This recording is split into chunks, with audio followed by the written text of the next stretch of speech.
right. Welcome. Episode 66. Creeping up to that 100 of the Roundtable Hip Hop discussion. And first and foremost, I'd be amiss if I didn't introduce the people that make this fucking production happen. My esteemed co-host. First and foremost, we got in the building, the one and only Jay Cloud. What's good with your homeboy? What's going on, y'all? Good. Coming off that fresh Chano repost. Yeah, dig. Go ahead, man. The prices went up. I need to cut that new soundboard, bro. Today's price ain't yesterday's price. Lee of the Culture Decides. What's going on with you? Nothing much, just trying to make it to the weekend. You know what I'm saying? I can't be chilling on a Saturday like Opie, but we chilling, we good. I'm happy to be here. Always happy to be here. It's good to have you here. Coming out of his hiatus with the bonnet on, baby. Is that a do-rag or a bonnet? Which one? It's the one and only. Hey, it's a bonnet. Hey, it keeps the hair on my ear. That's all I care about. Dale, man, it's good to see you. How you been, brother? No, never better, brother. Never better. Matter of fact, you got one on. You got the Jamaican one on. Man, you got, but pause. You proud of my bonnet, bro. But pause. You got your end out though. Yeah, man, you the one like, man, it's a bonnet. You own that shit. It was good to have you in the building, brother. And one and only rocking the Super Bowl champion, future Super Bowl champion gear. Knock on wood like a motherfucker. One and only Obi. What's good with you, homie? Oh man, not much. I'm doing good. It's probably the last week you guys are gonna get to see me wear the Bears gear unless it goes up, because I'm gonna be due to breast to put it on next week. So we'll just have to see. I'm hoping for better, but I mean, I've been super optimistic the last few years, and I haven't been tuned in over the summer, so I'm like trying to keep myself ready and low. I feel you. Oh, on CPT, the one and only Rogue this week. I guess you Rogue or some shit. I don't know what you is. You wear the yellow and red. Good to have you, Star. How you doing? It's good to have you in the building with the herbs in the background. Health is wealth. You dig? Make sure y'all shop it up. All right. But that's all I have. We got fucking 19 people coming in early birds. Make sure y'all share. Make sure y'all go ahead and let people know that the best podcast on hip hop is live. And we're going to get straight into the topics at hand. First and foremost, unless you've been living under a rock, Young Thug is giving us the worst post-prison run we've ever seen in history. So the first one I'm pulling up, Mariah the Scientist, his old lady, is getting clowned a little bit. So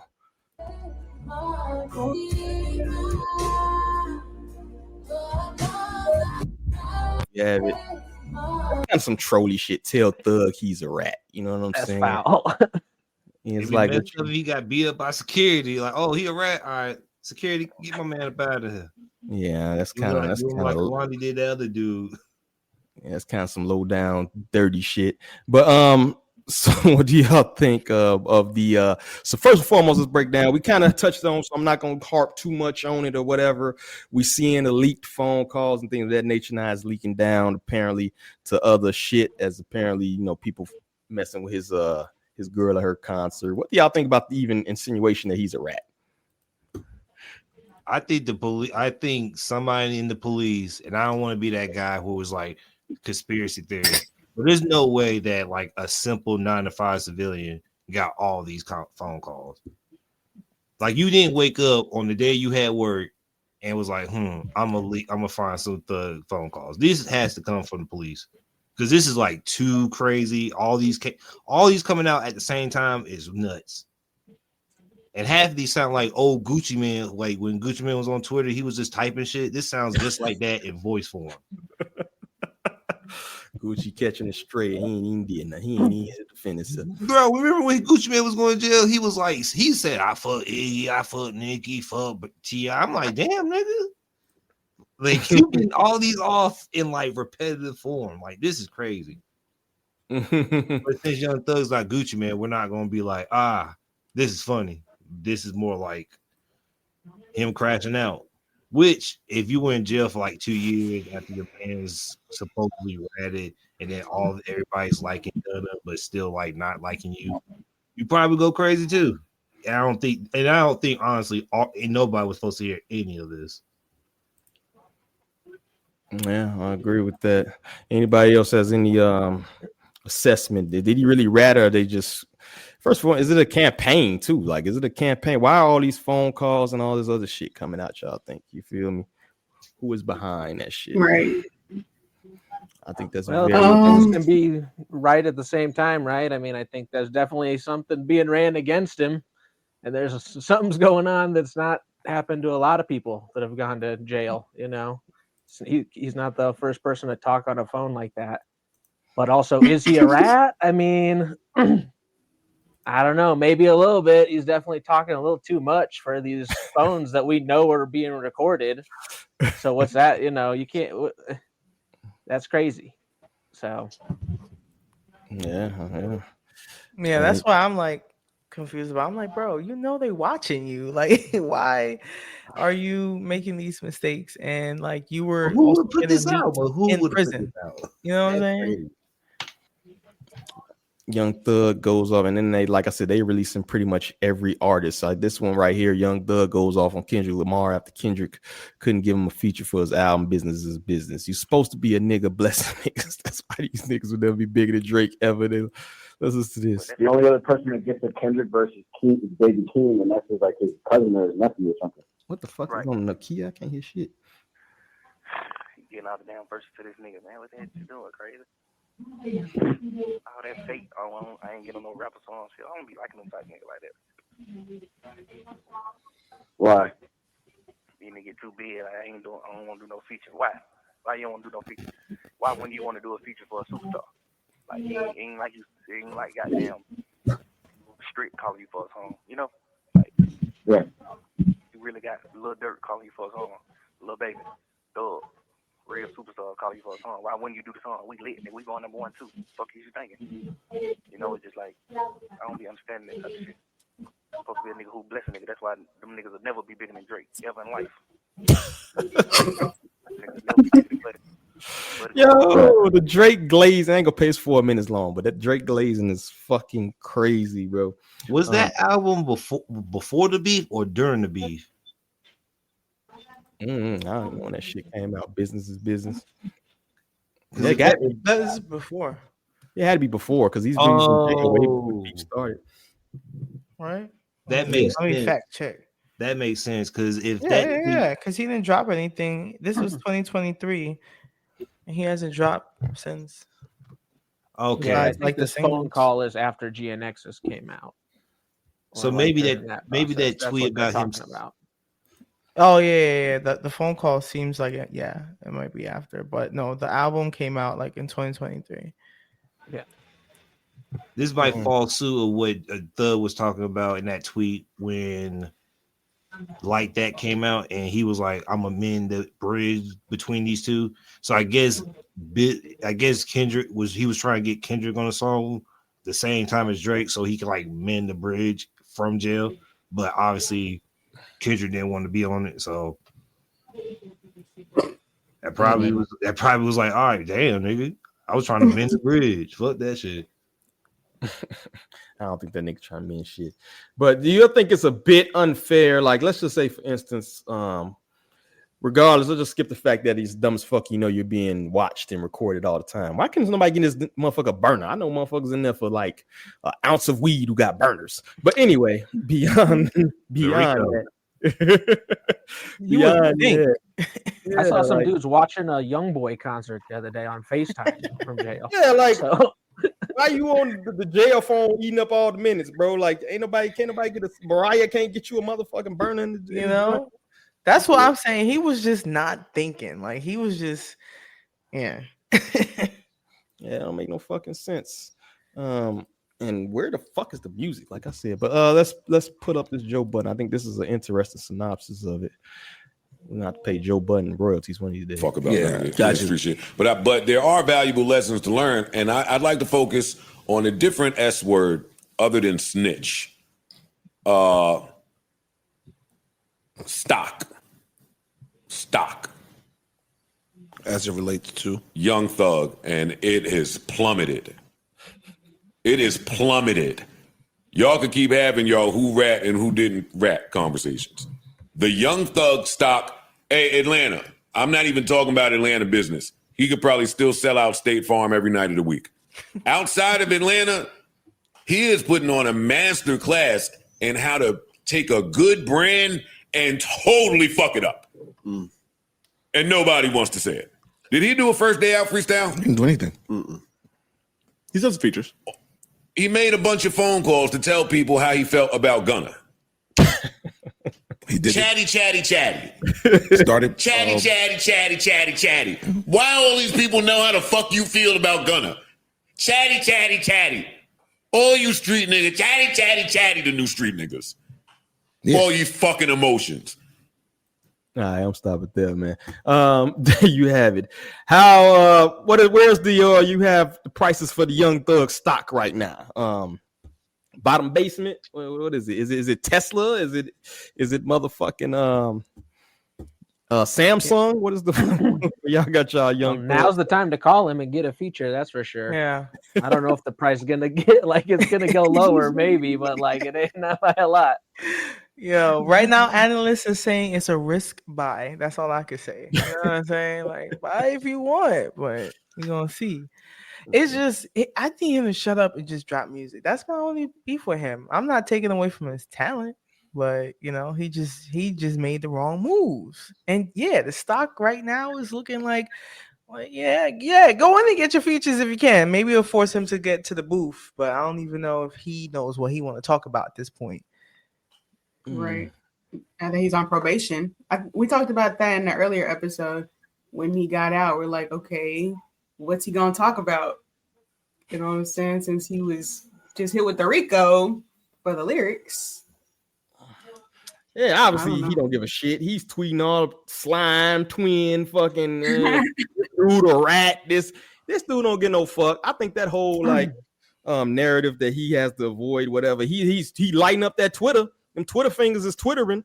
You feel me? So but he's not saying I'm gonna hurt you. He's just calling people out there, people ugly. You can call people ugly as long as you don't say I'm gonna kill you and you ugly.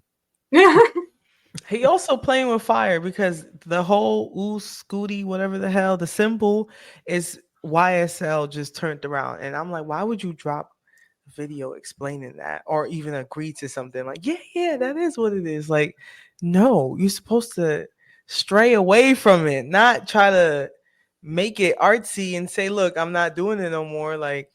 But I just do the Jim Jones. I'm a blood, but I'm an artist. It's a fraternity, dog. You feel me? It's a fraternity, a brotherhood. I didn't know that, Lee. I did not know it was YSL backwards. See, I thought he just drew some. It was shit. like, oh, he's smart, and then he over here liking and retweeting, confirming shit. Please be smart. Why you they be in the streets, but they don't be street smart. You know what I'm saying? You doing a lot of yapping. Yeah. IQ on the street level is low. Okay, now when the podcasters are calling you chatty, that's not a good start. Not a good sign. Yeah, because Joe has no room to talk. I'm about to say, if it wasn't Joe saying this, I'll be 100% on your side. But no, I hate to agree with really chatty patty, and been watching Joe Budden podcast for 3 years now. That's a grown man chatting about other grown men a lot. Yeah. I mean, that's kind of his job, though. I ain't gonna be too harsh because we up here talking about motherfuckers, but. At the same fucking time, I think it's a difference between critiquing something or even not delving in, fucking rumor, chatty, patty, catty type of fucking beefs and then analyzing the news, right? Analyzing what comes out.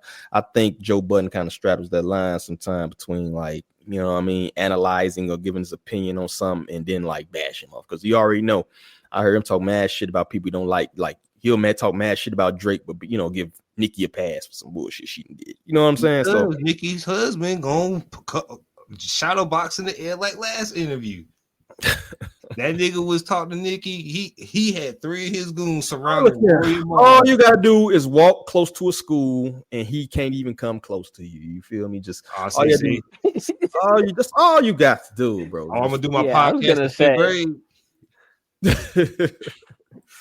But yeah, let me go up here. And the latest I think we have, I'm pulling up here. While you're pulling that up, Lee's got a great video breaking down Nicki and Drake and Kanye, some of their crazy stuff. So I'm just throwing that out there while we're switching over. That's a good one on YouTube. Yeah, the Barbs did not like it. Draw the That's how you know eye it's a good video, though. Yeah, they on TikTok too. It was like, how dare you?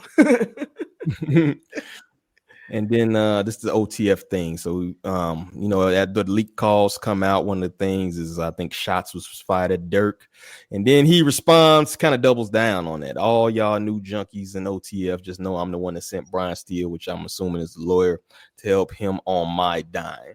I mean, who does that kind of though? If you somebody to help somebody on a legal situation and then you publicly speak about it, you know what I'm saying? That's kind of some whack shit. But what do y'all think about the way he's handling these calls being rolled out? We seen the Glorilla one. I don't have that prompt pulled up because all that transpiring today.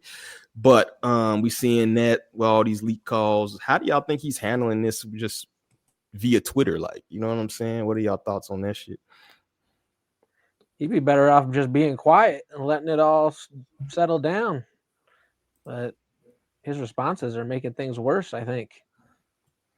I honestly think he didn't believe like all these calls are gonna get leaked out, because the way he's reacting is like, damn, like he's figuring out in this time, like in real time, like we are, like, damn, did I say that last year? Like the way he sounded, like he didn't eat that day, like he was just like, and mind you, this might be from all the times that him went weaned off of lean and shit. So that nigga going through mad withdrawals, and he just like, bruh, I'm mad. Niggas ain't getting me a feature. Niggas is beefing. I'm stuck in here with these muscle bound niggas. I just want diamonds on my neck and with women and drugs. Now I'm in jail. You went through a whole But it's true, bro. If you had $100,000 on your wrist and in 2 minutes, 10 police officers come in, take all your mans. One of your mans is actually mentally challenged. The other one's doing dirt bikes with Charleston White, and the nigga getting buff and doing jogging challenges with Gunner. Like, nigga, everybody's outside winning, and I'm still inside. Like, how you do an interview with Charleston White, Woody? Like, that's the crazy part. Like Gunner losing weight and not fucking with everybody that's called him a snitch. You gotta live on your own and die by sword. But the other niggas like Woody, Mondo, and all them other niggas that we don't know nothing about, hey, somebody had to take it on the sword. Pause. Hey, yo. But nah, like, see, where that button at? Let me find my button. I was zoned out for a minute. I was not trying to make it like that. No, I know. But that's just, but it has to be that way. Somebody has to. You're a freaky frog. Oh no. But it's wild though. I agree with you, but also it's like he's been living by this certain code, right? So you got to live by it and die by that sword, like you just said, right? So I get where you're coming from for sure, especially if you're coming down off some stuff. That does twist things differently for sure. But you just gotta get off the phone. Shoot, do the Gucci Man thing. Talk to someone in the talk. Yeah, just get off the phone. My thing is, he's not really wrong for like talking to his woman about shit, because people talk, but it's just like the fact that you didn't move smart. You know this shit's recorded. And then my thing is, like, after you got out of jail, you don't have like a PR person. You don't have like, I was just about to say, like, what the fuck is your like somebody to tell you this is not a good idea, bro. Yeah. You're not This doing like dude this. is a multi-millionaire, and he's really sitting there with his phone tweeting. Like, you a business, bro. Ooh, I guess that's like, what are you doing? You are a business, dog. What you do is you should be highly curated, bro. Why are you sitting there tweeting, bro? It should be 5 motherfuckers before anything get approved to come off your account. You tweeting off you ain't even got a burner. You know what I mean? Gucci Man? Where's Gucci Man at a time like this? No, this is a part of his gangster image, guys. He will probably say like, I don't need PR, but he really do. I agree. He definitely should have like, hey, if you didn't have them before, maybe now's the time to be like, hey, I'm having a crisis. Help me. What please. kind of crisis? What kind of crisis? You just called everybody you know every name in the book. What are you going through? He needs to just be quiet. Hey, twin. Who y'all think behind the leak calls, man? Who would have the power in the police? Straight up. Hey, I'm gonna say the CIA at this point. The CIA at this point. Yeah. I think that's an interesting thing. Who have the access, who have the motivation to do it or whatever. You know what I mean? Nobody's asking that question. They just kind of going.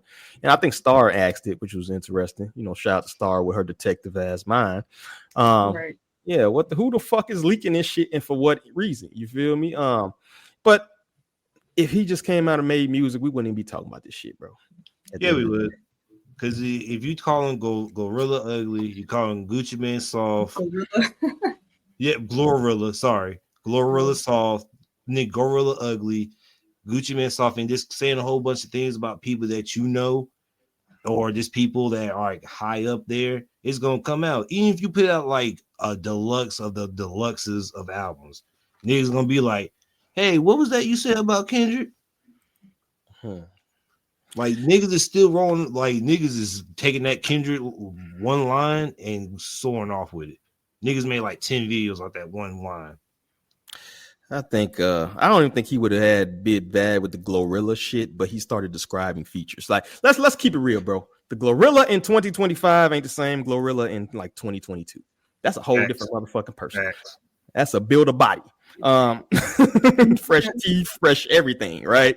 Fresh weed, stylist. That's a whole different person. It went well. Oh yeah, I'm not mad. That's a whole different person. But the thing where he jacked up when he went big nose, big mouth, describing these clearly African features and shit, then like, oh, you're gonna draw the air of the shea butter queens. It's over with. You can't do that. You feel me? If he just been like, yo, I ain't fucking with her and moved about his life. But I think when he did that and to keep it a bean, I think the only thing that separates like a rap star from like a superstar is the support of women, right? To me, that's how Drake went from like Drizzy Drake to fucking the Drake now, right?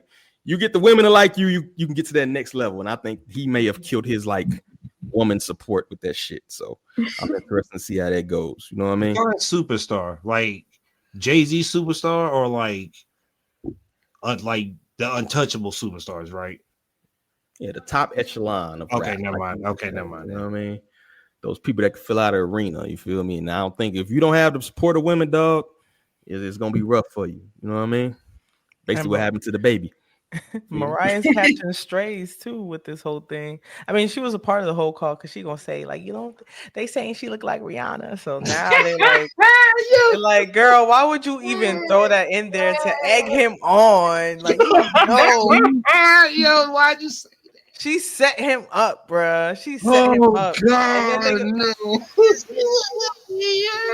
But we looking at him like, bro, you dated Mariah the Scientist. She don't even pass the paperback test. Like, whoa. Let's not go that far. Like, no, I'm saying people are already saying it. Like, this is who you're dating, and now you're calling out, you know, predominantly black features and putting them down. You're gonna look weird. Yo, I'm telling you, it's the exact same, like almost like the baby. He was dating what's that girl named? Danny Lee, right? Yeah. You got the light-skinned queen, and then she started talking shit about black women, right? You know what I mean? Like once you do that, you know, it's like, ooh, you might end up doing a halftime at Milwaukee Bucks shows, motherfucker. You better calm that down, right? Might be at SeaWorld if you keep it up. You know? Wait, ain't Mariah the Scientist black? Because I saw her dad was a police officer. She mixed. Loose lips, slink ships. DA probably leaking that shit, especially since he did it voluntarily. It's public record. Now he talking specifically about that like 2-3 hour interrogation, whatever the fucking tape, which we kind of touched on in the chat previously. You know what I'm saying? Yeah, that's probably that DA leak. That one, the phone calls, I'm not sure, dog. The phone call seems kind of like intentional fuck your career type shit. You know what I mean? And I'm not sure they would want to go that far as a DA. Yeah. I think it's probably has something to do with Gunna or something, because they're probably like, oh, look who's really the rat. Chatty Patty. Feet kicked up, getting fat, eating honey buns, sitting in jail, talking to a girl. Ain't wrote a rap, ain't read a book, ain't did a push-up. Just in there, just feet kicked up. Girl, you see Glorilla? Her hair was fucked up. Yeah, that's kind of chilling in prison, not on a burner. What are you doing? Can you even get a burner if you got Rico and them niggas looking at you that closely? It's like if they catch you with that burner and you saying some shit that you shouldn't be saying under Rico, they might hit you with some serious shit. They might push you way back. Like your court case is 3 months later. So I guess, and the last thing we need to probably hit on is, do you think it's the downfall of Thug, or does he bounce back with some good music? Can good music save the ship at this point? What do y'all think? If Thug go ahead and collab with Real Boston Richie in like 6ix9ine, nah, chill out. Then we might have something on our hands there. That's but outside of that, no, I don't want to hear it. That's I didn't crazy. know that was what's down there. I know hiding down in the ass. Anybody else can bounce? Can Thugger bounce back, bro?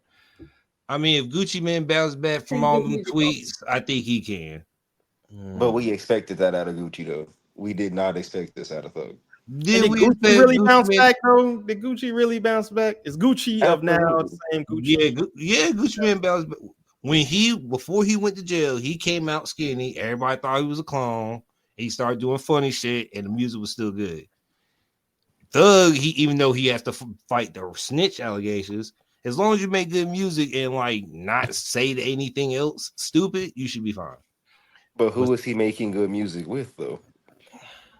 You gonna have to do he got a phone call calling everybody a bitch ass nigga, basically. It's that 21 Savage. 21 Savage. Because 21 Savage, for some weird reason, was like, hey man, I don't know if you should say this on this. That 21 Savage being the smartest person in all them rooms is the funniest thing ever.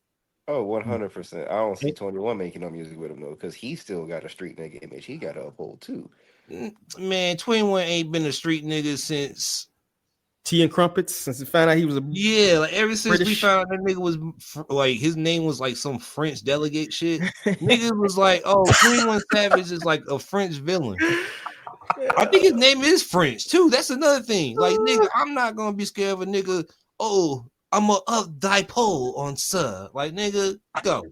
That's why he got the knife logo. You know what I'm saying? He was repping his roots right in front of us. We didn't even know. It's a knife, Your Honor. So I think if he gets with 21, he gets with Nudie, and he gets with like the younger Atlanta hood niggas, he'll be fine. But the OGs, he might have to like go through some rigmarole. Because calling Gucci Man soft, that might just make you not like well, you can't even go to the streets of Atlanta anyway for like 10 years. So there's no reason for you to like try to link with Gucci Man. He on the band. You gotta go gospel. Gotta get rid of all them tattoos. Or he gonna be on his singing Thug vibes. You gotta go Ja Rule 2004. Gonna make a Pain of Love or some shit. Nah, he gonna have to try to win over the ladies. Lee you know what I'm saying? When Thug came out in that early dress days, hey. Yeah. Tell me, you love me. Whatever. No, Lee's reading my mind. Come on, let him do that. Just come up with a love song for women. Thug needs to come out the closet. That's what he needs to do. In order for Thug to save his career, he needs to come out the closet, get a feature from Tyler the Creator, and everybody will forget that he snitched if he come out as gay. That's how it works. Wait, that's gonna be worse. All in the left field. He literally said that's worse. Niggas really gonna be all right. So you were gay the whole time? Look, Tyler the Creator said he would rape a pregnant bitch and tell his friends he had a threesome. Came out as gay, and everybody forgot he said that shit. But he made some good music in between that. We got to clip that whole section. Like he made some real good music in between that and with the time. Write that time down, Star. Mustache. Whatever that mustache he started doing, niggas really forgave him for that. I've thought time and time again that artists weren't going to bounce back from some weird stuff going on. Multiple names. We can all think of probably multiple names, and they bounce back every time. So, as much as I would like to say it's not going to happen, I wouldn't bet against it at this point, based on everything else I've seen.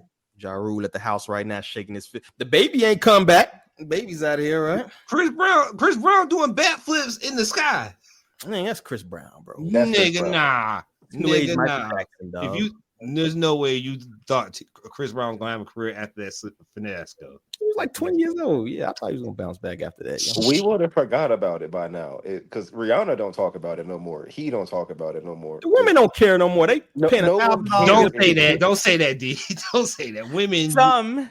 There's a lot of women that don't like Chris Brown. And they like right around the corner to get a picture with Breezy, stadiums too, though. That's my point. It's a lot of women that then packed out stadiums. He just had a packed out stadium here in Phoenix. Every woman. Are we really comparing Thug to Chris Brown at this point? Is that where this podcast have delved in? I don't think they like Chris Brown. People hold on to him fan base wise because of the nostalgia that he brings. Like, you know what I'm saying? People grew up with him. Me personally, I don't really like his antics. You know what I'm saying? Talented, but I can't get into it. Other than that, Chris Brown, nostalgic. Young Thug, he's more of a newer, like kind of like, yes, he's been around, but not as long as Chris Brown. You get me? Like their careers spanned over different years. So I don't know if he could, like, I wish he would just drop already so we could see, or we could see into the future and be like, yeah, this is how it's going. But right now, it really depends on how he comes out of this situation. That's going to be the telling signs of how he'll be able to move forward. Maybe he just needs to shut up for a very long time. Maybe not even be on social media on some like real chill. Like, we don't really see you like that. And then you drop music. And then it's like, all right, you was in that mode. Okay, you shut up and you went in that mode. Thank you. Because right now it's too much talking. In real time and revealing what he was doing in his pastime, which, yeah, you know, we can't blame him for talking, but certain things maybe have a little discretion. Mm-hmm. What Mariah is he going to say on the mic? Mariah, go break that nigga phone. But yeah, man, let's move on. We spent about 30 minutes talking about Thug, man. We got to keep it pushing. Next subject we got is Funk Flex a villain or wild speculation? Who cares? Is the radio dead anyway? So as we know, Funk Flex had made a announcement acting like he was going to retire. In reality, he was just changing time slots and ended up getting DJ Nuff kicked off. And DJ Nuff, I think, took offense to that. So I'm gonna play a little bit of this video. Joe was here. Khaled was here. Khaled came out for you. Yeah. I mean, I'm sure. I mean, you've been doing this a long time, and you're a vet. Yeah. I'm sure you maybe wanted to have some tears. I know you didn't cry. I cried. You sure. did cry. Yeah. Okay, yes, that's emotional. These guys make me cry. Yeah, 27 years. E-Styles, Lady S, they all cry all the time. Oh my God! So they're telling their stories, and I can't. It's hard to hold it in. So I want to know this. What happened? I know it's a loaded question, but wherever you want to start, what happened? Because we see you're not on the air. We see Camilo got kind of demoted, kind of, sort of. I don't know what's happening with that. Okay. All I know is I'm off the air. It's time for a new chapter. I don't think Flex is going anywhere. Flex is staying. He's just going to a new shift. Okay. It's just as simple. It's time for me to go. I've been there for a long time, and I just think maybe the direction they want to go is not a good fitting for me. So there's a rumor that Flex had a tantrum, possibly, and you know that he could be the reason why you're out. Maybe. Can you speak to that? Maybe. I think so. Maybe. I can't prove it. Okay. But in my heart, that's what I feel would happen. Okay. Have you had a conversation with him? Have you seen him? No. Has he texted you saying anything? No. No communication at all. No. Do you feel slighted a little bit? I know you probably might. Do. Yeah. Because I don't deserve that from him. Yeah. Especially, him being the creator of this radio station. He gave a lot of us, the opportunity to do what we got to do, especially in hip hop in New York. Radio. So it wasn't supposed to come from him. Anybody else, maybe, but not from him. Yeah. He's supposed to be my peer, my boy. We built this building and this legacy together.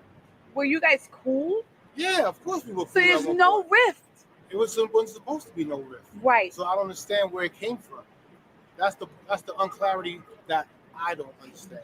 My ratings were good, and they felt good. And we haven't had a PD in the building over a year, and our ratings were on fire. So how do you get rid of somebody when we're on top of our game? All right, and there you go. You get the gist of it. And then I think Funk Flex went on like a rant, like a 20-minute rant. I think the other day. I don't have that queued up, but DJ Nuff, you don't know, legendary, broke a lot of people, man. Been at that radio station for a couple decades, I think. So it's kind of interesting. They pushed him out. You know, this goes with the whole Funk Flex is a snake type of shit.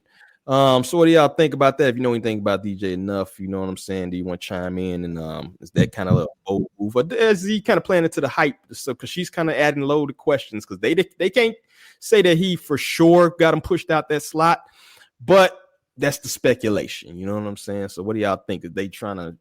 You think like these TMZ types are trying to push that, and he's falling into it because he's kind of hurt, or this Funk Flex really the villain they try to portray? You feel me? What do y'all think? Yeah. I think they were pushing him. I think they were pushing him into it. And I heard the Flex rant.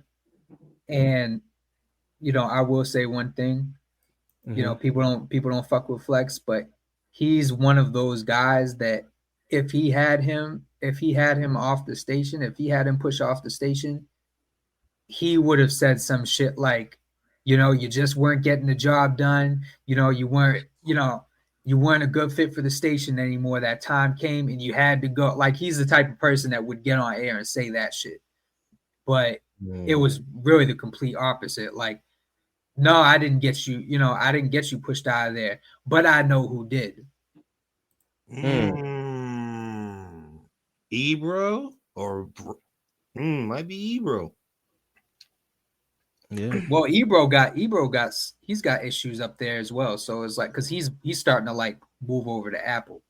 So I don't think he has a hand with it either, because they all got bosses.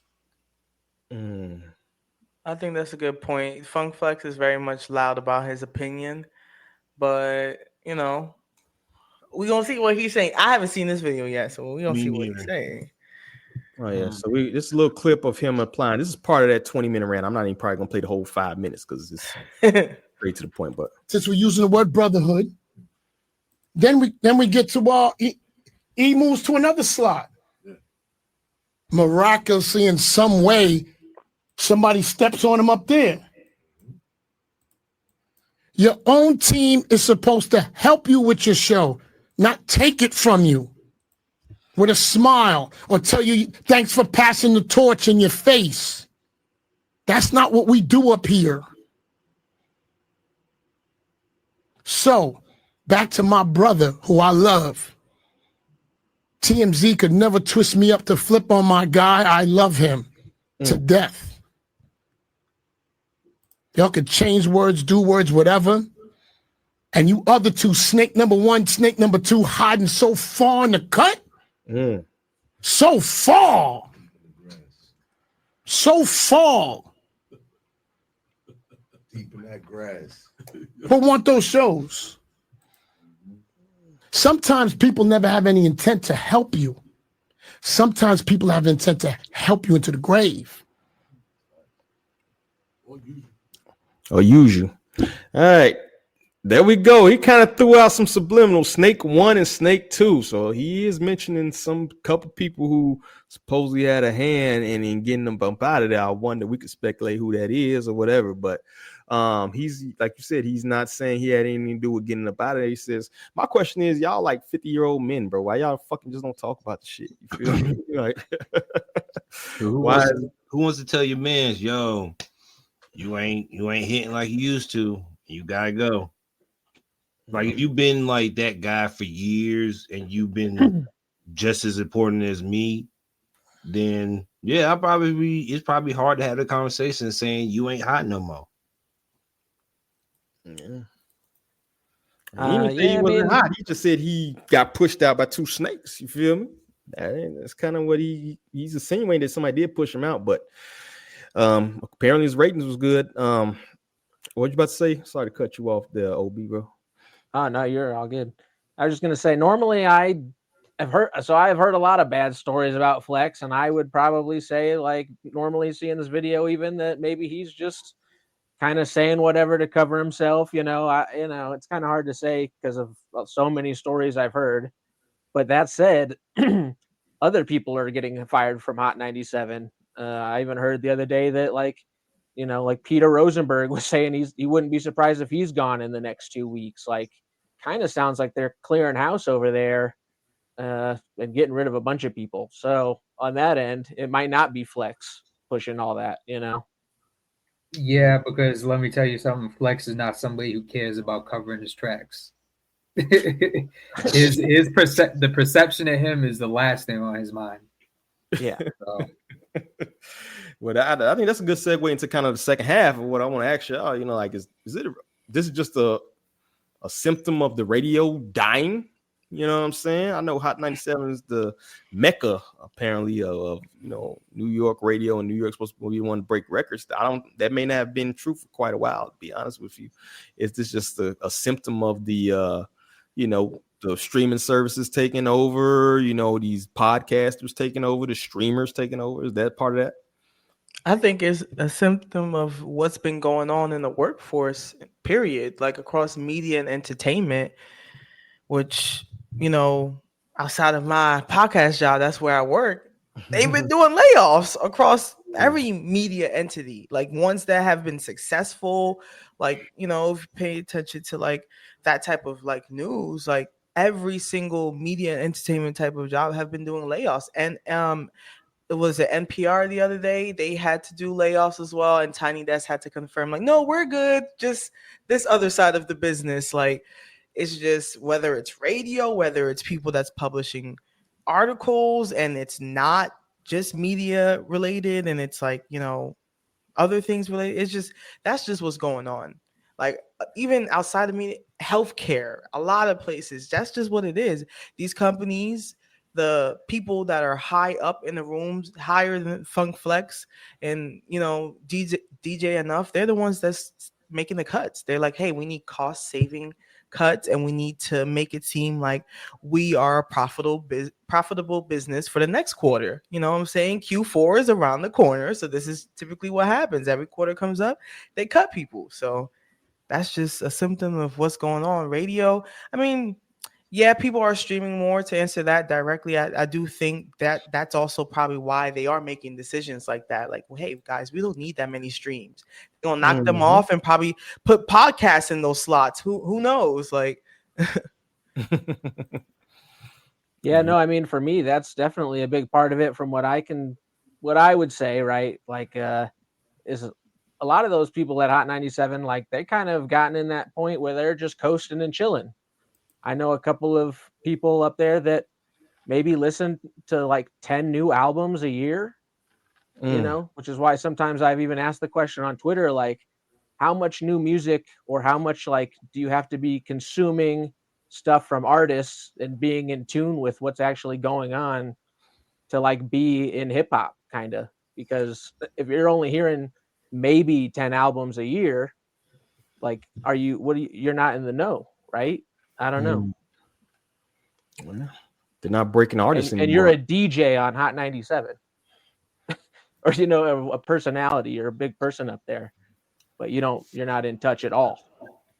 I mean, Enough is probably a lot more in touch than Flex. Because he's played Homies of Mine like in the afternoon. And I wasn't talking about Enough. Yeah. But yes. And that's crazy too, because sometimes they're just repeating Funk's previous recording. So it's like, there's obviously room for other people, but they want to save that money instead of putting maybe even someone new there. You know what I'm saying? So I'll be like, he's talking like it's 2 days ago. Like, what's going on? You know what I'm saying? Or this is last week's recording. So I don't know. I think it's a money thing. Yeah, a lot of pre-recorded mixes go up, stuff like that. Not mixes, but even like full shows practically. I think once the radio was no longer like breaking artists, they kind of lost their power a long time ago in that sense, where they're literally paying the same fucking like 20 songs back to back to back. So for like an artist that's not already in the machine, it's really no incentive for you. You know what I'm saying? So shout out to Cloud, Enough still playing people that bring music, but the rest of these cats, bro, they not playing nobody, no artist if you ain't in the top 20 of their approved list. You know what I'm saying? Yeah. I mean, but keep in mind though, when he did shit like that, you're not supposed to be doing shit like that, because at the end of the day, radio is for advertising. Radio isn't for it's not for music. It's for advertising. So they need to retain listenership. So they need to play that shit that's like, shit that's recognizable or shit that's already familiar to people to, play basically surrounding the ads, but it's really in between the ads. Because the ads are, what makes the fucking problem like 15 times, like, well, more than 15 times in a day. It's like, all right, bro, I heard this song. Yeah, but it's a business. It's a business. Mm-hmm.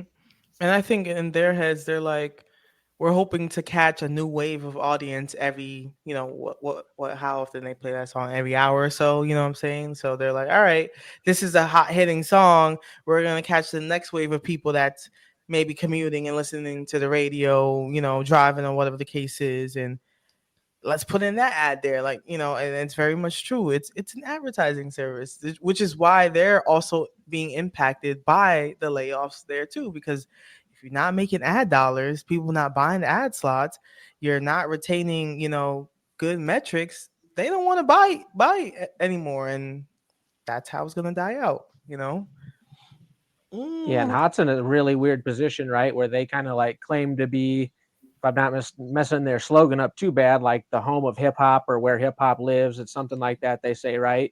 But then I'm pretty sure I've also heard Ebro or Rosenberg and these guys say like, well, we're a popular music channel, like a station, it's not hip hop, we're popular music. So they're on this weird line, right? It's like, we're not expecting the Breakfast Club or Power 105 or whatever it is to break records like we do for Hot, kind of, right? So it's just, they're in a weird position where they put themselves at this spot for hip hop, but they're a commercial, organization, realistically. Yeah. I will say, when you did get like late at night, you got more so those people that were willing to break people. Like 9 times out of 10, if I heard some local shit, like just from my perspective growing up in Chicago or whatever, it was mostly like the late night shows. Those are the people to me that even as far back as maybe 20 years ago, that was playing, the newer artists at night. That's normally when you got your shot. That's like the first time I heard Lupe was like some late night shit before he popped. You know what I mean? So do we even have that anymore? You feel me? Yeah, like late at night, like Rosenberg would be playing shit like Aesop Rock or Homeboy Sandman, that type of shit. Mm-hmm. But that's when you have less you have more leeway to do shit like that. And see, I like that, but I think he gets sent a lot of those records, right? Which is fine, and that makes sense. But also, how else are you gonna get the records? You gotta get sent the records, right? Well, no, I think Rosenberg's pretty in tune because to be honest, he's the one that I'm talking about when I say he hears about 10 to 15 albums a year. He got wrestling to cover, bro. He ain't gotta be time to be listening to nothing. He's probably the most in touch one up there. You think I'm so? not saying he's not, more so but than I listen to Juan Epstein twice a week, and I pay attention to what he says he listens to, and it's minimal. He's definitely hearing singles and not full albums for a lot of stuff. It sounds like. It does. It is very time consuming, bro, to listen to a lot of albums and shit like that. So, I don't blame him fully. It's just, if you're gonna say you're tapped in, Rosenberg will say nobody that's not a DJ should make a list. But then, I hear some of the albums he has and hasn't heard, and you're like, okay, well, then maybe you should be making the list, but you haven't heard X. Like, I don't know. I don't know though. I think you have a high standard too, Obi. You be finding motherfuckers be like, how the fuck did you? Bro, because he don't. That's somebody who ain't got time like to listen to shit every day. Like he didn't hear or know how to say Big X the Plug's name until this year. Like he doesn't even ever heard a record. But I mean, bro, that's not that's not the type of shit he's listening to. He's listening to shit like the shit that I make. Like he's listening to like underground rap shit. He's not listening to Big X the Plug, bro. I know, but he works at Hot 97 on the radio. Like you got to have some knowledge of also the popular stuff that's decent. I'm not saying it's the best, but it's 2025 you're getting on Big X. Big X is nice. Big X is nice. I would say because he gets paid to do it on the regular, whereas some of us are just out here doing this because we have a hobby and we love it, baby. Then it's your responsibility to know it. Even if you gotta hire somebody to help you, like just be on track with it. God damn it! Like I do think like if you're in that media world, then it's even more on you to like really have a well-rounded like idea of what those sounds are out. You know what I'm saying? Not just like your preferred music if you're in a certain position. That's my hot take, I guess. And mind you, I like Rosenberg. I'm not trying to like. That's why I didn't want to say his name because I'm not trying to like gang up on him. To be honest with you, because he might see it and he might feel bad, and I don't want to. I'm a fan, but I ain't gonna say I what want I want. people that are in the media and talking hip hop and gatekeeping or doing any of that stuff. Like, get your knowledge up. Be a little bit more up on it. That's all I'm asking. Why are we allowing people named Rosenberg to hold these positions? Hey, don't you do it. Where they don't can just you do get it paid on YouTube. anything, though. Don't you? I'm still getting strikes from 2021. But hasn't Rosenberg been in the game for like over 2 decades? Well, not even just Rosenberg. We could go with Jimmy Iovine as well. Why is he in a position to gatekeep our music? And then that opens another conversation. Is hip hop even ours anymore? Because we're not making no ad dollars off of it. It depends. You still have millionaires. You have people who are multimillionaires. They may not be getting the money. They may be multimillionaires, but their revenue is far greater than what their net worth is. And there are people making 10 times as much money as our greatest stars are making off of their product. And what because industry again, doesn't happen? We don't own that. Acting, same thing. Music industry, distribution is where you're gonna get the big money at, but that doesn't mean it's no value in hearing the music, right? When I sit there and like have some of my best moments and I think of the music that accompanies those moments, I don't think, damn, Jimmy Iovine is rich off this fucking shit, right? It's still on a micro level. It still affects you. It still can affect you, right? You still have protests where they have a fucking song, you know what I'm saying? It's gonna be all right, you know what I mean? Like, it still affects the people in themselves. So you got two different conversations in there. Yes, we can speculate about the money. At the same time, still something powerful. Nobody says what the fuck was Bob Marley's net worth, right? And read them contracts.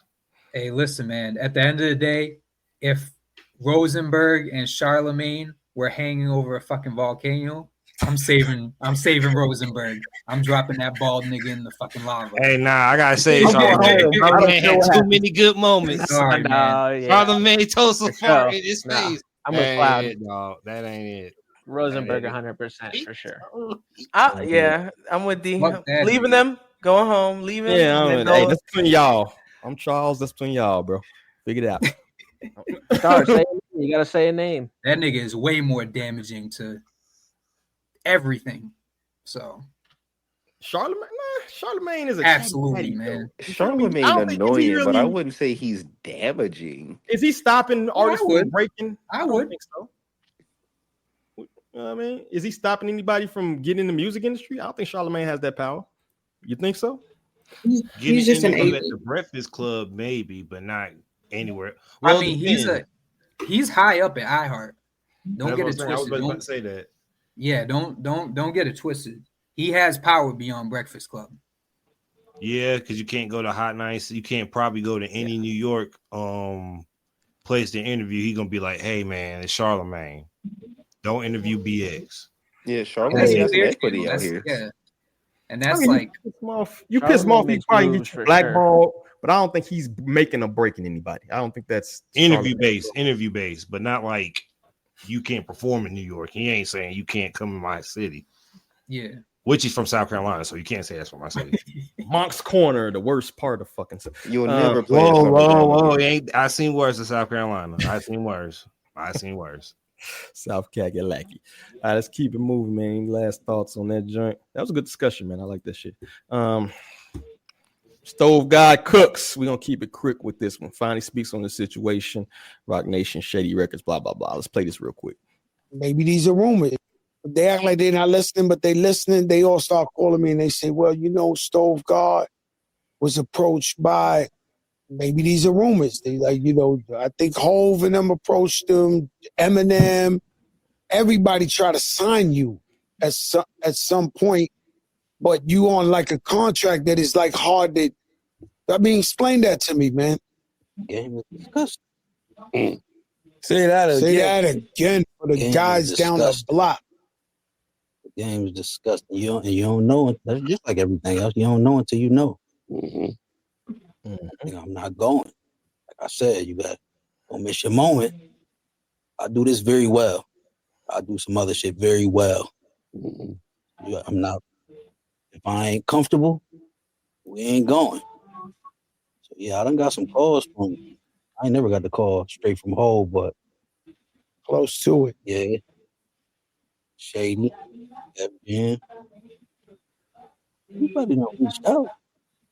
They ain't talking the right. They ain't talking the right there. Oh no, they talking. We just stuck. He's just under a situation where he has a volatile partner. You don't stop. My question to y'all, we hear what's going on, some shady business with Stove God Cooks. I know we had actually a conversation, I think, on this podcast about he ain't higher up on the echelon. You feel me? This may be part of that reason. You feel me? So my question to y'all is, I guess, is this like a warning to other artists about this? Can we learn something from this whole situation? You feel me? Listen, man. He signed to a label that everybody knows is bullshit. Like everybody, like I don't know how he got caught up in that situation because he signed to Baby Grand Records. Baby Grand Records has a fucking horrible like even worse than Tommy Boy. They have a horrible reputation, and I don't know why or how he ended up there. Because first of all, Lord Jamar discovered him, and Lord Jamar is on Baby Grand Records, and I know Lord Jamar knows like about the their bullshit practices about how they don't pay artists and all that. So yeah, that's the situation he's in. He's like locked in with them, and I would be surprised if he sees a fucking cent off whatever album that he puts out. Nasty work. Anybody else? Any other thoughts on the situation? Label situation. I just don't get how people are making these kind of mistakes. Like, I feel like it's always been a thing. Like, hey, watch out with what you sign. Watch out with these labels. And people, we still hearing these horror stories. So I'm like, y'all not reviewing, y'all not fact checking. Like, what's going on? So he definitely didn't call anybody and ask for their input. Because if he called somebody and asked, like, "Yo, I'm in the talks," they'd been like, "No." They would have told him, "No, get the fuck away from them. Get away from them." I'm gonna piggyback off what Lee said and of what Stove said, and I'm not trying to put words in his mouth, but if what he said is true, I'm good at rapping, I'm good at other things. I think he was following the mindset of Biggie, like, oh, I can rap, but this stove is still on. I could turn the stove on and still be a millionaire. So I think hopefully Westside tells him to not mess with the stove literally and just stick to rapping. Because Stove Guy is great. And I didn't think he would be in this bad of a predicament, knowing that the guys that you rap with are in like better or like in great deals. So here's hoping he just sticks to rapping, because I don't want him to go back to doing what he was doing before rapping. Free Stove God. It's funny. He was in jail and now he's out of jail and now he has trying to free How himself. old is Stove? Like you can't find nothing on how old he is. Because I was wondering like how old you was when you signed it. Because you can kind of blame like young nativity and shit like that. But he looked like he about pushing 40 and shit. How old is Stove God? Any y'all know, Man, I thought Pooh Shiesty was 32. Pooh Shiesty younger than me. Oh wow. I'm 32. Pooh Shiesty 24. I'm astonished. Wow. After like 2018, I stopped feeling bad for people in bad deals because like there's way too much information out there for you to Far still too be much. falling for that shit. You were gonna say something else. I know you were. Huh? He says you got something on your mind. Something on your mind. What you got? That S word. I think a lot of these people, though, if they throw that advance money, depending on what they threw at them, you know what I'm saying? A lot of these people, man, is starving artists, literally. You feel me? So if you never really had a bag off rap and somebody's dangling 10,000, 20,000 in front of your face to sign a piece of paper, honestly, as a street dude or something, it's like 20K and all I got to do is sign a piece of paper. And you finna promote my music? Hell yeah, sign me up for that shit. These motherfuckers ain't really reading shit. I ain't got to And sell that's it. why we don't own hip hop right there. Right. Yeah. Niggas need to learn from Master P, man. Ownership over everything. Own your ish, bro. But Master P was other than the group, he was really a salesman instead of a rapper. Because after the group disbanded, he became a salesman, which is not a bad thing. You'll notice that a lot of our like best rappers that have ownership, they start off selling their CDs out the trunk. And I feel like rappers that sell CDs out the trunk have way more longevity than everybody else.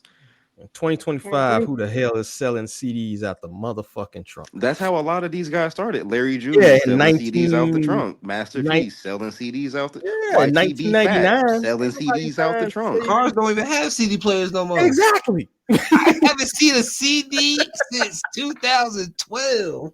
You Go better to off on the in Bandcamp route. 2025, go to Memphis, go to any gas station. Somebody finna try to sell you their mixtape while you pumping gas. You It talk still about happens today. Memphis. You talk about Memphis, Tennessee. In the hood. You feel me? Like, don't That's stop at no hustle and gas. flow. If you're not from Memphis, first and foremost, if you're not from Memphis and this motherfucker's in front of that with DVDs and CDs, keep rolling. Take your ass somewhere else. That nigga about to rob you.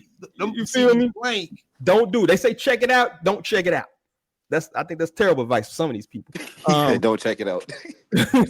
But nah, I mean the Bandcamp thing is what people doing now, like the pay, and we just seen a lot of artists just recently do that. You know, Mick Jenkins did that with one of his releases, right? Where you pay something and you get access to it. You can do it that way, but I'm not so sure how much.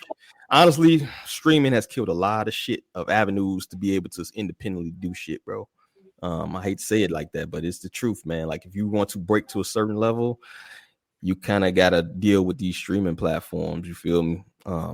Actually, I'll toss that to y'all. Can you be successful without dealing with the streaming platform? Y'all think you can still do that in 2025? No, because where you gonna put your music at? You gonna put it on Bandcamp where you gotta like sign up and do stuff, or I can just go to Apple Music and hit a button and boom, I got you. It's all about the accessibility, and people want the easy way to find stuff. Like if I can just click one button and find a nigga instead of having to like go through your LinkedIn and go through and creating stuff, like I'm not gonna take 5 minutes out of my day to sign up for something. Boom, got you, cuz. I listen to a lot of people, so even people that I just walk up and say, "Hey, I'm on Apple Music," I'll listen to it. So it's an easy way. It's a bad thing and a good thing because you can find damn near anybody on it. You just gotta take time to find them, I guess. I feel you. Convenience is a motherfucker, right? If you don't make it convenient for people, they're just gonna go to the next thing. Particularly if you're not bringing something new and innovative, right? If you sound like 50 other million motherfuckers and I can literally just hit play and listen to the same or similar song, I don't know if that's gonna work out for you. You feel me? But any last thing on Stove God? Anything on labels in general, or just the game being independent? Y'all got anything else? Hopefully we get some more music here soon. Might not be through the way everybody expects it, like on Spotify, but yeah, he's gonna sell it direct. He's gonna sell direct because he sold his last album for like 25 on his website. Yeah, I think the last and two. People act like, oh man, he hasn't dropped anything since Reasonable Drought. Like, yeah, no, he has. He dropped the album. You just don't buy albums, so you didn't get that. So the black story out there in the chat, niggas still buy CDs, no cap. We sold some on tour. Yeah, but is it enough to survive? You paying your mortgage and rent off CD sales? I don't know if you can. That's possible. You feel me? I didn't say survive. You're not paying them off the that's how they streams. get on. It's hustling. You got to start That's somewhere. true. That's true. Getting half of a penny off a stream. You feel me? You'll be lucky if $1 million won't even pay your rent, bro. Well, that's why you kind of still got the big thing. A million streams. I was about to say, what rent you got? You can't pay $1 million. A million streams. A million streams won't even pay your rent. The big thing I think beyond CDs is on tour. That's kind of what you got to do. You have to get in the clubs. You have to get out there. You cannot really try to soldier boy it up, I think, in this year where you sit in the crib making fucking music in your basement and think motherfuckers is going to listen to it, right? You kind of got to put yourself out there. Now. There was a time frame where Soulja Boy was ruling the internet for a good decade. There will be no streaming without Soulja Boy. And you shouldn't be a has-been at 34 years old. Hey, guess what? First rapper to do it, y'all. You didn't Superman before I did it. I made Superman. He was the first to do it all. Soulja Boy's only sin was trying to be a teenager past his 30s. That's it, and that's all. And look here, you shouldn't be reminiscing at 34, dog, with a bottle of Paul Masson talking about what you did in 07, bro. That's terrible. I don't want to go out like that, bro. That's Very like true. All right, let me crash dummy it up. This is gonna be very quick.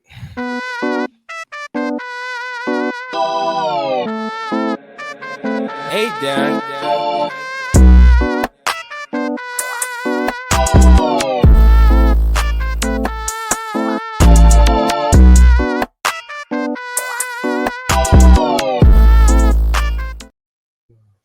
Crash dummy of the week. I present to you Exhibit A. Okay, hold on, guys.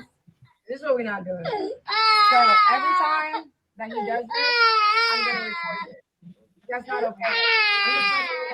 I'm just letting you know. This is the third time he's done it. This is the third time he's done it. He doesn't want to go with you. So actually show up. Actually show up and do something then with him. Because he does this every time. No, it's not. No, it's not. It ain't because anybody babysitting. You gonna give him his bag and stuff? That's terrible. 3 weeks in a row. And it's up with me. Just know that it's up. What'd you say? What'd you say? I didn't stutter. I didn't hear you say it again. Suck my dick. If you had one, maybe I would. Yeah. What do you want? Get your bitch ass out my driveway, ho. You don't pay for shit. You don't pay for shit either. $170,000 to your hoe, but $11,000 in your son's bank account. $11,000 in your son's bank account, but $170 of that bitch. Get out. So much to unpack here. So much to fucking unpack. First and foremost, that was ridiculous. But anybody who has a little kid knows that little kids cry when they leave mama's titty, right? Little kids cry when they get off the hip. He'll be all right. You give him a fucking fruit snack and a juice box. He probably chilling the rest of the ride. You know what I'm saying? And to have the camera set up, first and foremost, brother, PJ Washington, who's a pretty famous basketball player who just signed an extension, right? They're pocket watching you. 900 mil. For two, on top of that, you want to pick a neutral, whoever's your lawyer, whoever you have representation, dog, have them meet you in a neutral place, bro. Sign an agreement because they got you set up for the okie doke. This woman, Brittany Renner, and her mom, who I can hear her cholesterol through the phone, right? Got to be a big white woman. Anyway, I'm talking about her moms. I'm talking about no. If you look in the window, you see a white woman hold the phone. Yeah, a hefty one at that, right? But anyway, the thing is, they're trying to set you up for the okie doke to get you to crash out to do something out of character, so she can deny your visitation and probably up the child support on you. You did right by getting about that situation. At the same time, bro, continue and try to even get custody of your son. I would recommend you, yo, because you are dealing with somebody who does not want to work, thinks you are a bag, got with you 6 years older than you, basically, you know what I'm saying, worked you. And honestly, it was kind of stupid of you to even do that. You should have rubbed it up, brother, but it's all right. At least you knew to get out that situation, got married to your queen, you moved on, you paid child support. But the funny thing in this video, if y'all weeped it or not, she said 3 weeks in a row, indicating that this man 3 weeks in a row has picked up his kid 3 weekends in a row. Right? Some of these people struggling to get their kid for the summer, dog. 3 weeks in a row. The second thing you peep, he only got $11,000 in his bank account. This is a 2-year-old with $11,000 in his bank account, dog. Nigga, give me 11. How many Roebuck can you buy, bro? How many juice boxes can you afford, bro? What's going on? You know what I'm saying? So I know people right now, women right now, fighting for $150. And when that man dropped that $150 off, you swear he conquered the world, right? He dropped it. You better spend that money on my baby. This man put $11K in your baby's bank account and you pocket watching his wife, yo. And that's why you're not a wife. That is why you are yelling at his wife, right? As the baby mama. That is why you are forever baby mama and you will be destined to be a 40-year-old single mother, right? It is what it is. All that glitters ain't gold. And that just be a lesson to brothers out there, man. If you know you got something going for yourself and there's a woman out there who has said what she's trying to do, run for the hills, man. If you're going to have your fun. But, dog, that ain't it, man. And I think there's a vasectomy and then do the do. Nah, I'm not letting them touch nothing. I'm not letting them touch nothing down there. It's reversible. It's reversible for men. Nah, I'm straight. I'm good. I seen them fuck up the wisdom teeth surgery. Do that. Nah, but in the I guess the wise men called Belle Biv DeVoe, I think their name was, right? They had very wise words that I think you should heed, and I'm just gonna play it for you brothers out there who might run into a Brittany Renner as a man with money.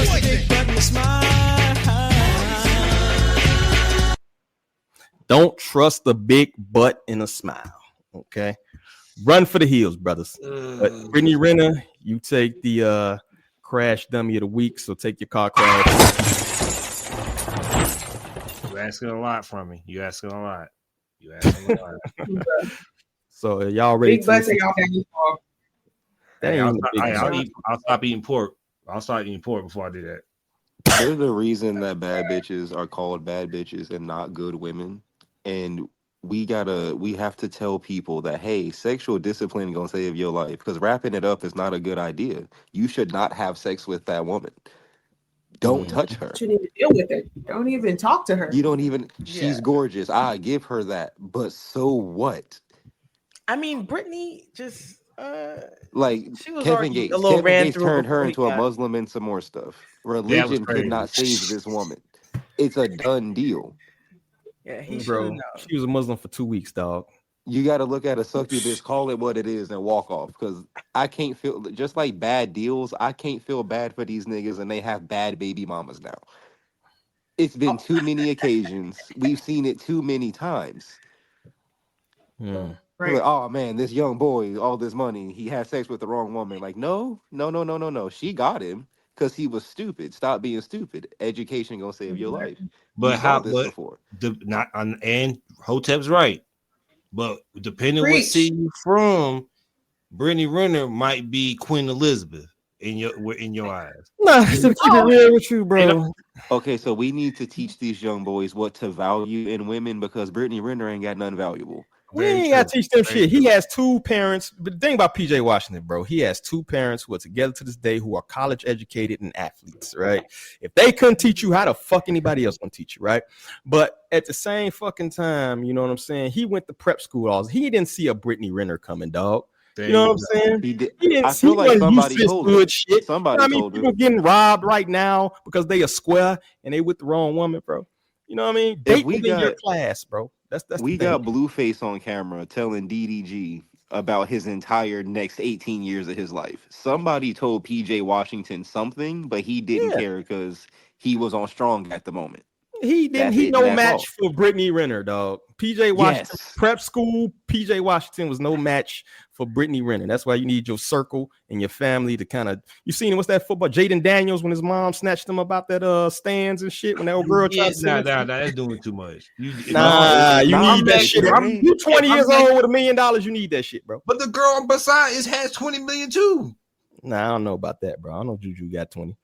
Well, she got money. If we're both stars, and if she was like somebody who was just trying to grab it for my money and she ain't had nothing, sure. Her having She some can money is ball. different. Brittany Renner don't have NFL money She is got- different than WNBA money, dog. We not even gonna have Oh that. no, you are 100% right. But at least We she ain't got gonna have that discussion. Starting quarterback money and WNBA money. Oh no, yeah, Anyway. you're right. You're 100% right. But I'm saying at least she got some money.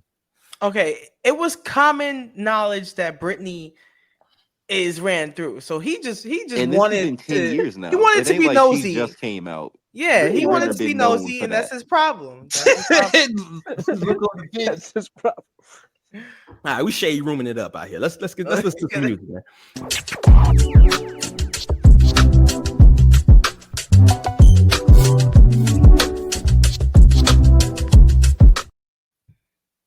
All right, well, we have artist Cloud9. I believe that's how you pronounce it. Interesting spelling there, brother.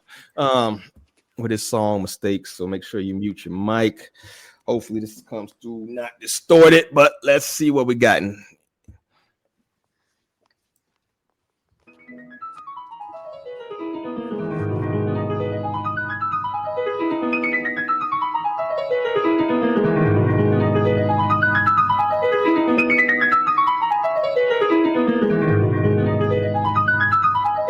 Produced by Coletta, man. Nowadays, I guess it's hard to be loyal. Claim they ride for you, but driving like a car with no oil. What's hard to know is who's real and who isn't. System corrupted, start speaking facts to their face and they start changing the subject. Yeah, sick of the fakes, guess I had it out. We the mountain time. A lot of snakes run with rabbits and eat them out they spine. I'll never lean toward being average or I'm out my mind. Clearly be more savage who's sort of out of line. Got demons fiending to keep me as a host, but I'm just weaning off of people who agreeing the most. Cause those are the type of people who ended up being a host. And if they hate me, tell them sorry, all they be is a joke. This ain't murder though. Some bitches they talk, but I ain't heard a hoe. Left free with no regrets, don't feel the need to be upset. I tell a story when I rap. I hope the messages I sent are all the messages you get. When I spit fire, people sweat. Wanna know God, start praying some more. Yeah, humble my pain and the pain became more. Yeah, can't wake up on days when it rains or it pours. I guess that's how I gotta pay for mistakes from before. Yeah, wanna know God, start praying some more. Yeah, humble my pain and the pain became more. Yeah, can't wake up on days when it rains or it pours. I guess that's how I gotta pay for mistakes from before. Yeah. Jersey bred like the Nets, over your head like the Jets.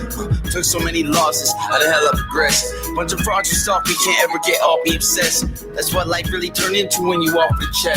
Groupies on your ass expecting sex or lack of respect.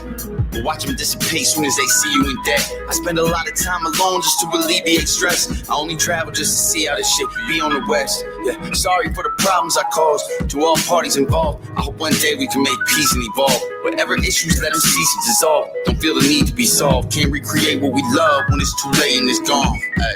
People around who be killing me, cause they lack accountability.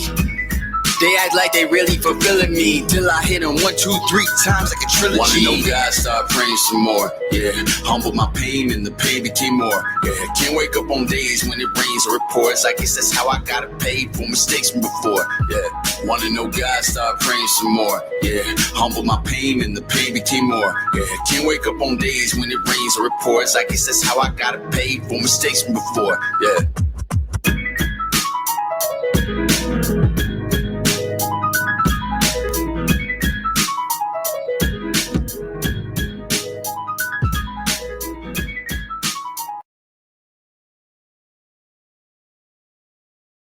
All right, there you have it. Cloud9 with Mistakes. Hopefully everybody got to hear the audio. I'm not sure. I see a chat in here. That nigga mid. Anyway, I shouldn't have read that out loud, right? So anyway, we're gonna start off with this week. Cloud, man. What do you think of Cloud9 with Mistakes? Cloud and Cloud9, you got thumbs up them, bro. Off the rip. You feel me? Oh shit, I was muted. Yeah, I said no. There's only one cloud around here, man. I gotta give it a thumbs up, man. You said a thumbs down or thumbs up? I couldn't hear you. Yeah, thumbs down. Down? Any particular reason why? Yeah, it just wasn't. I wasn't feeling it. And there's only one cloud around here. Yeah. I gotta find the hate button. Like, somebody remind me to hit the hate button.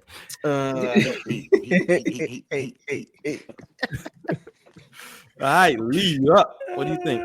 Second that.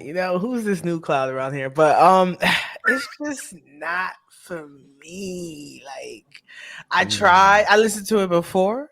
This is my second time listening to it, and it's just not for me. And it's crazy. When I first clicked on Spotify, because I use Apple Music, y'all, so I want to say, when I clicked on Spotify, it led me to a different song of his for some reason.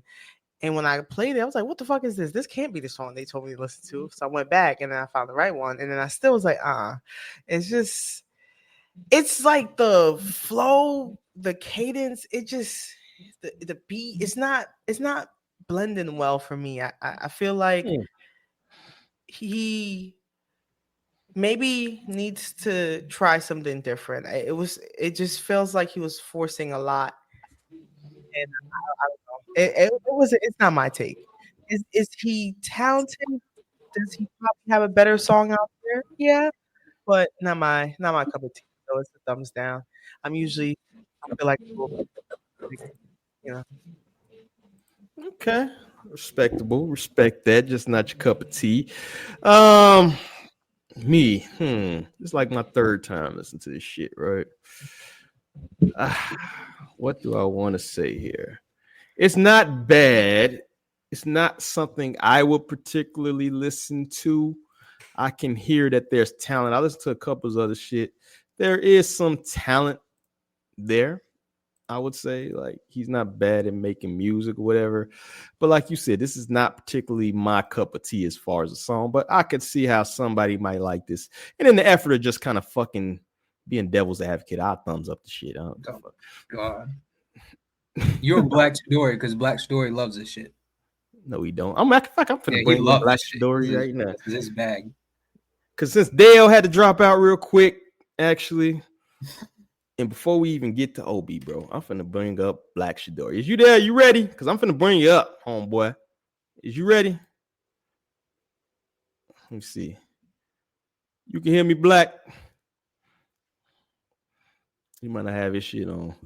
But in the meantime, I go to OB, man. OB, you might be the difference between a tie. Oh, man. Over here, excited. Yeah, I mean, there, like you said, it wasn't bad.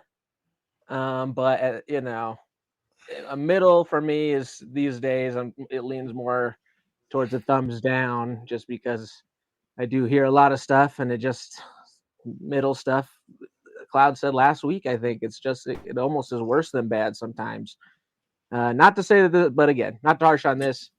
The beat, I thought the piano could have evolved a little more. I thought that first verse had a couple of like simple rhymes. Not to say the bars were bad, but the rhymes were a little simple. And then kind of like these guys, just not really my vibe. So gonna have to go with a thumbs down. Not bad, but thumbs down. Sorry. One gangster enough. Sorry. One cloud. It's only one cloud. Sorry. Yeah, I don't know. Hey, I don't want to be the don't quit. I'm not saying you y'all quit. scared of cloud, man. I'm finna put 2 thumbs up just to fucking. I count for 2 votes. I don't know, man. Some people gotta quit, bro. Some people gotta quit, bro. Some people gotta quit. Yeah, I'm not saying him. But I agree. Listen, maybe he needs to follow Cloud's advice from a previous episode. Or was it the tweet, actually? It was a tweet that you said, try different beats until you find the beat that's for you.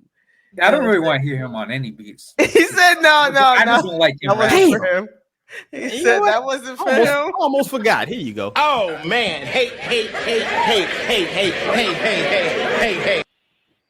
That's terrible. Go ahead, keep making music, Cloud9, man. That shit wasn't terrible. But Listen, I heard man, I'm the only one saying this shit. Nobody else saying this shit. It's all me. All right, seeing that you got 1 thumbs up and 3, you get the it is. It is what it is. It is what it is. It is what it is. But I will say I heard some of his other music, so keep doing your thing. I'm sure there's an audience out there for you, brother, man. And if you want to check out more of his music, the Spotify is pulled up, and let me drop the Instagram real quick while we up here. Mr. You Cloud. skipped me. What the hell? Oh, I forgot you was here. My Bruh. bad. Yeah, man. No, I didn't have you. That's It's my crazy. bad because I didn't have you on the banner. But what you got, Star? I'm sorry. I apologize. I'm giving myself a hate. Okay, as soon as we get done. Thank All right, you. What you? You not get a yeah ho. All right, Star. What you think? What you got? So the beat was underwhelming. It was kind of like a YouTube type beat, I guess, but it was very boring. I agree with Obi. It could have used some variation.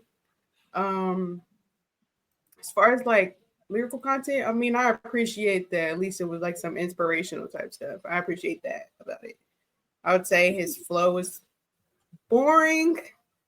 The way he was enunciating the words, it was like too proper to where it did not sound cool at all.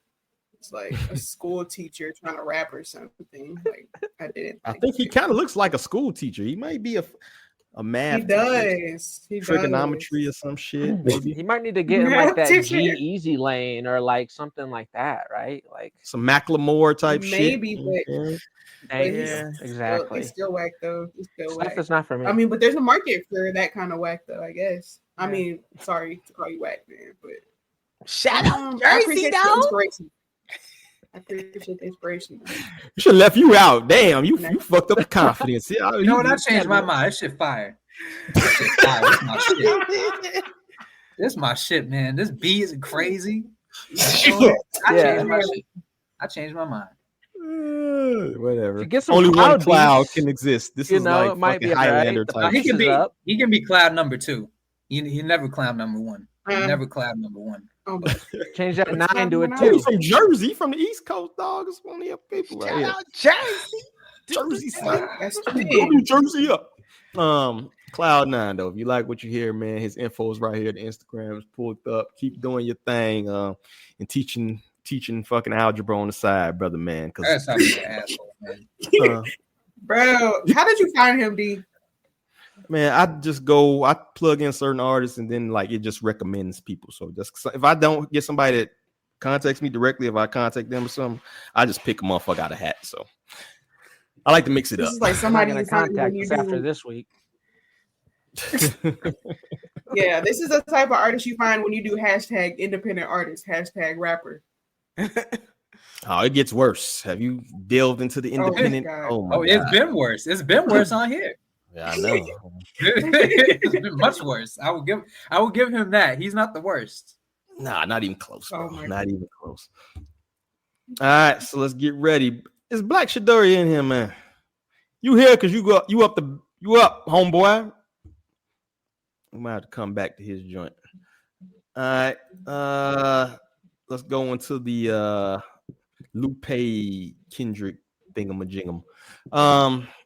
Which is very hypothetical. I want to put that out there. So this is a very hypothetical one for me, but I think it's relevant. Plus, anytime I get to bash Lupe, I'm gonna take advantage of that because I don't like Lupe that much.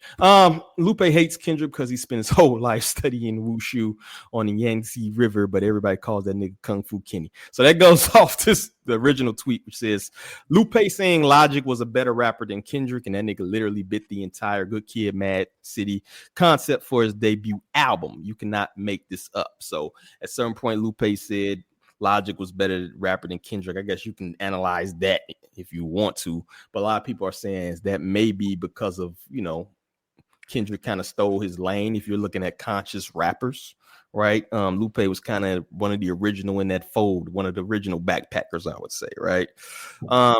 So do you think there's any truth to Logic being better than Kendrick, or do y'all think it could be possibly Lupe holding some animosity for certain rappers, man? What do y'all think about that shit, bro? You don't make better music, but as a wordsmith, there might be something there. Mm. And I know people don't want to admit that because they don't they don't listen with those types of ears, which is, you know, a fan is going to listen with different ears than a lyricist. But there's something there. But if he's talking about music, no. Kendrick definitely makes better music. Mm.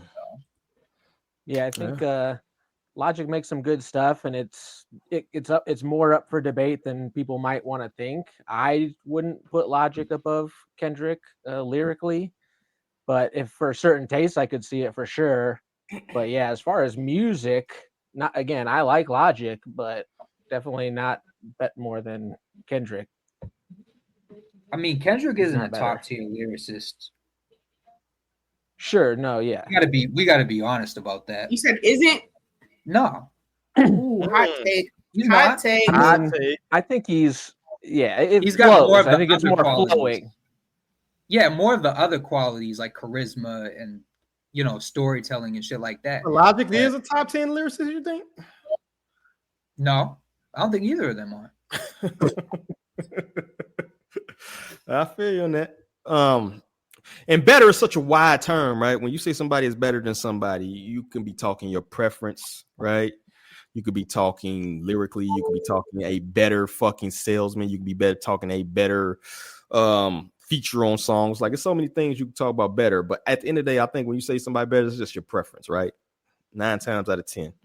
Unless somebody just kind of sucks, right? Unless it's clear and obvious that, you know, fucking Jay-Z is better than Gucci Mane, right? I love Gucci, but come on now. I want to say, I don't, Hey, watch out, bro. Jay-Z didn't make shirt off. Bro, we're not gonna have this discussion, bro. My shirt off. You know, we're not going. Listen, Logic, is he talented? Yes. Is he better than Kendrick? No. Is Lupe hating? Yes. Is Lupe talented? Yes. But you can't. Lupe's better than both of them. But you can't knock these dudes because they were able to maintain momentum and you weren't. Like, honestly, if you feel like you're talented enough to have a lane, ain't nobody gonna knock you out your lane. You stay in your lane. But, well, you know, it dried up. So you can't be mad that people are carrying the momentum and you're not. Eventually it's gonna be like, Lupe who? Like, to the generations that are coming up now. And I'm not saying he's not talented. I'm just saying now he's going to be like, oh yeah, that guy that just has like hot takes every now and then and talk shit about people versus, oh, this is the talent that Lupe actually, you know, gave to the game. That's just gone. I mean, it's going, like, you know what I'm saying? Like, go drop stuff. Remind people. I mean, he's dropped shit, but it's just not hitting. And honestly, it's nothing to do with his talent, bro. It's nothing to do with Lupe's talent. Lupe is just kind of a fucking asshole, bro. Like, if we're gonna keep it a bean, this is me personally speaking. You know what I mean? I'm from Chicago, the West Side, where he's always talking about that he's putting nobody fucking on, where he's featured on nobody's fucking shit, where he's literally shot it out nobody from the fucking West. Like, Saba and them, that's supposed to be your fucking underlings, bro. That's supposed to be your people you put on to me. And I just don't like the way that he handles his business. And 90% of the problems with Lupe is because of his own ego, bro. Yeah, that's what's gonna period kill point his blank. career. He's doing push-ups and taking Instagram selfies right now, bro. He's lifting weights at 45 fucking years old and taking pouty lip fucking selfies, bro.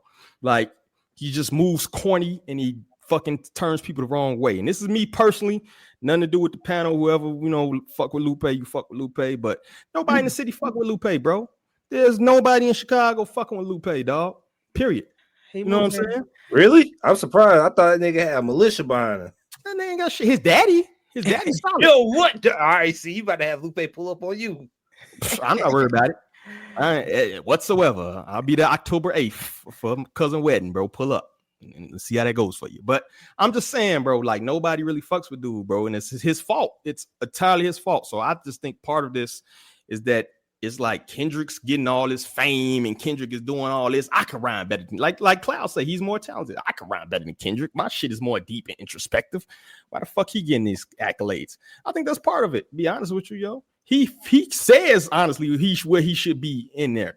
He says that MIT, like, you need a fucking degree to critique hip hop, and he's the one pushing AI and teaming with MIT nerds and not hip hop people in that room doing this shit. So I ran over, bro. I got no love for Lupe though, dog. You feel me? That's too much yapping, and not enough great rapping.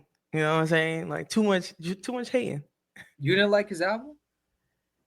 No, it's not. And then when I think about what he do, it's the same thing with Drake. You spending too much time yapping. It's killing the quality of your work. And I don't want to see the oversaturation of you just talking shit out your ass to get people to come listen to you. Prove the talent with the talent. That's it. Do yap a lot. Yeah, I'm better than so and so. I can watch so and so. If I battle so and so, I'd win. Well, do it, motherfucker. When was the battle you won, bro? The impact wasn't there. You know what I'm saying? Like, talented, great bars, but the impact on me and how I feel about it, the replay value is not there. Yeah, I mean, I like Samurai from last year. I kind of wish that what he released this year was a little bit like, I don't want to say more new music, because there were new elements and new parts for sure, but would have been nice to get something more new, like a full thing from him, so that he's on a little bit more of a consistent dropping thing. But yeah, I kind of wish we were getting more music and less talking from Lupe, to be honest. Too busy doing push-ups on Instagram, bro. Black Shadori, what's going on with your homeboy? What's going on, niggas? Appreciate you for having me. Hey, appreciate you coming through, brother.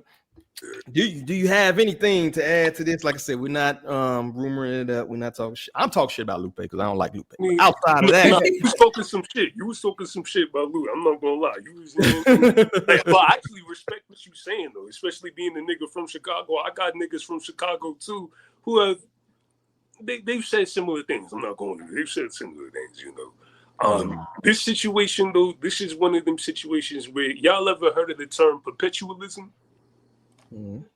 Break it down to college word for them. All right, so you look at the word ism. Ism is a system of things, right?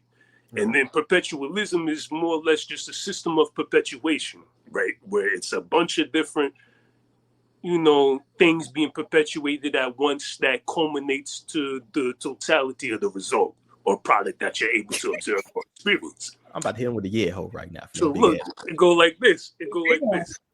This Lupe versus Kendrick shit, because I've seen some of the shit that Lupe has said before, you know, and Kendrick is smart enough and he knows better not to engage in it or perpetuate it himself or, you know, respond to it, nothing like that. Lupe, he's kind of in a position where he's a little more free to be able to, like, you know, talk his shit or whatever. But this situation is more or less the same as, like, the shit we seen with a Lil Kim, Nicki Minaj.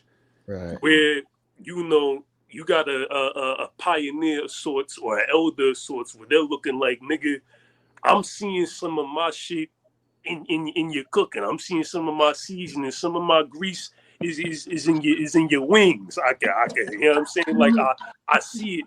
So I'm looking at that like, how come you haven't out loud paid some type of like homage or some shit to me or whatever? And then on top of that, nigga, you know I'm over there like in fucking Okinawa training with the samurai swords and all that shit. Now you calling yourself Kung Fu Kenny. Now you rocking dreads and all that shit. So he probably looking at it like, nigga, you my son, but you don't show daddy no love or whatever. You know, he's probably looking at it like that. And you know, the same shit with Lil Kim, Nicki Minaj, except for Kendrick didn't do what Nicki did and start coming back like, nigga, you washed up, I'm better than you anyway, which is good. It's good that he didn't go that route, but you know, it's hey. I feel you. College word. We heard a college word in the rouse. Take you a year. I like that shit. That was a good breakdown, good synopsis, I think, bro. What do y'all think about that? Yo, does he not pay homage? Do y'all think more rappers should pay homage to a Lupe who said kind of broke the backpacker nerd skateboard shit? You feel me? Like, was a lot of people doing that prior? Is he one of the pioneers of that shit? You think that movement? No, nobody should be. Nobody should be. Oh, good. What y'all niggas was doing that before Lupe. Niggas was doing that before. What was it about 03-ish? somewhere in there. 04-ish. Yeah, I seen Bay, Common, you know what I mean, all them other niggas, they was doing To Live Quietly, like they was doing Kanye West, niggas was doing the backpack. Common wasn't no skateboardy nerd shit though. Common had a big vocabulary, but Common still was plugged in. Okay, the skateboarder geek nigga. He had a Kango hat on. He had all Kango right, hat. that archetype, I'll give Lupe that. You know what I'm saying? But like, I mean, more or less, I mean, again, it is undeniable that Kendrick does kind of take up after some Lupe's footprints and his imprints and shit like that. You can see it, you can hear it. You know what I'm saying? If you really know how to digest this shit and analyze it, you can see it. But is it enough to where I feel like Kendrick should out loud pay homage? Not really. I mean, me personally, as a rapper myself, I know some little niggas that been taking up my shit. They take my shit. They use my aesthetic, all sorts of shit. There's one nigga I've even said to him, but like not like on a public platform, whatever, but I didn't crash out about it or whatever. But I said to the nigga, like, you know you my son, right? He was like, yeah. And that's good enough for me. I don't need you to validate me out loud. Just seeing like you using my shit, you know the truth, I know the truth. I don't have to. Why do I need to go out my way to say something about it? That to me, just my type of principles. That's not me. That's not what I do. That's kind of diva-ish, you know. But you know, if that's how they want to handle it, that's. Hey. Nah, you made a good point. I do think he moving like low key, like so yeah, you know, you need to give me my props.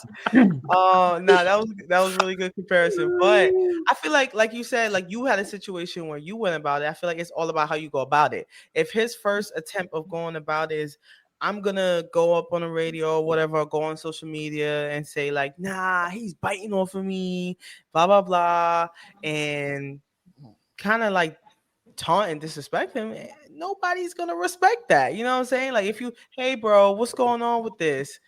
I mean, maybe Kendrick seeing it like, hey, I didn't even think of it that way. If anything, I look up to Kanye, not you, dude. But you know, he's a thing of the past.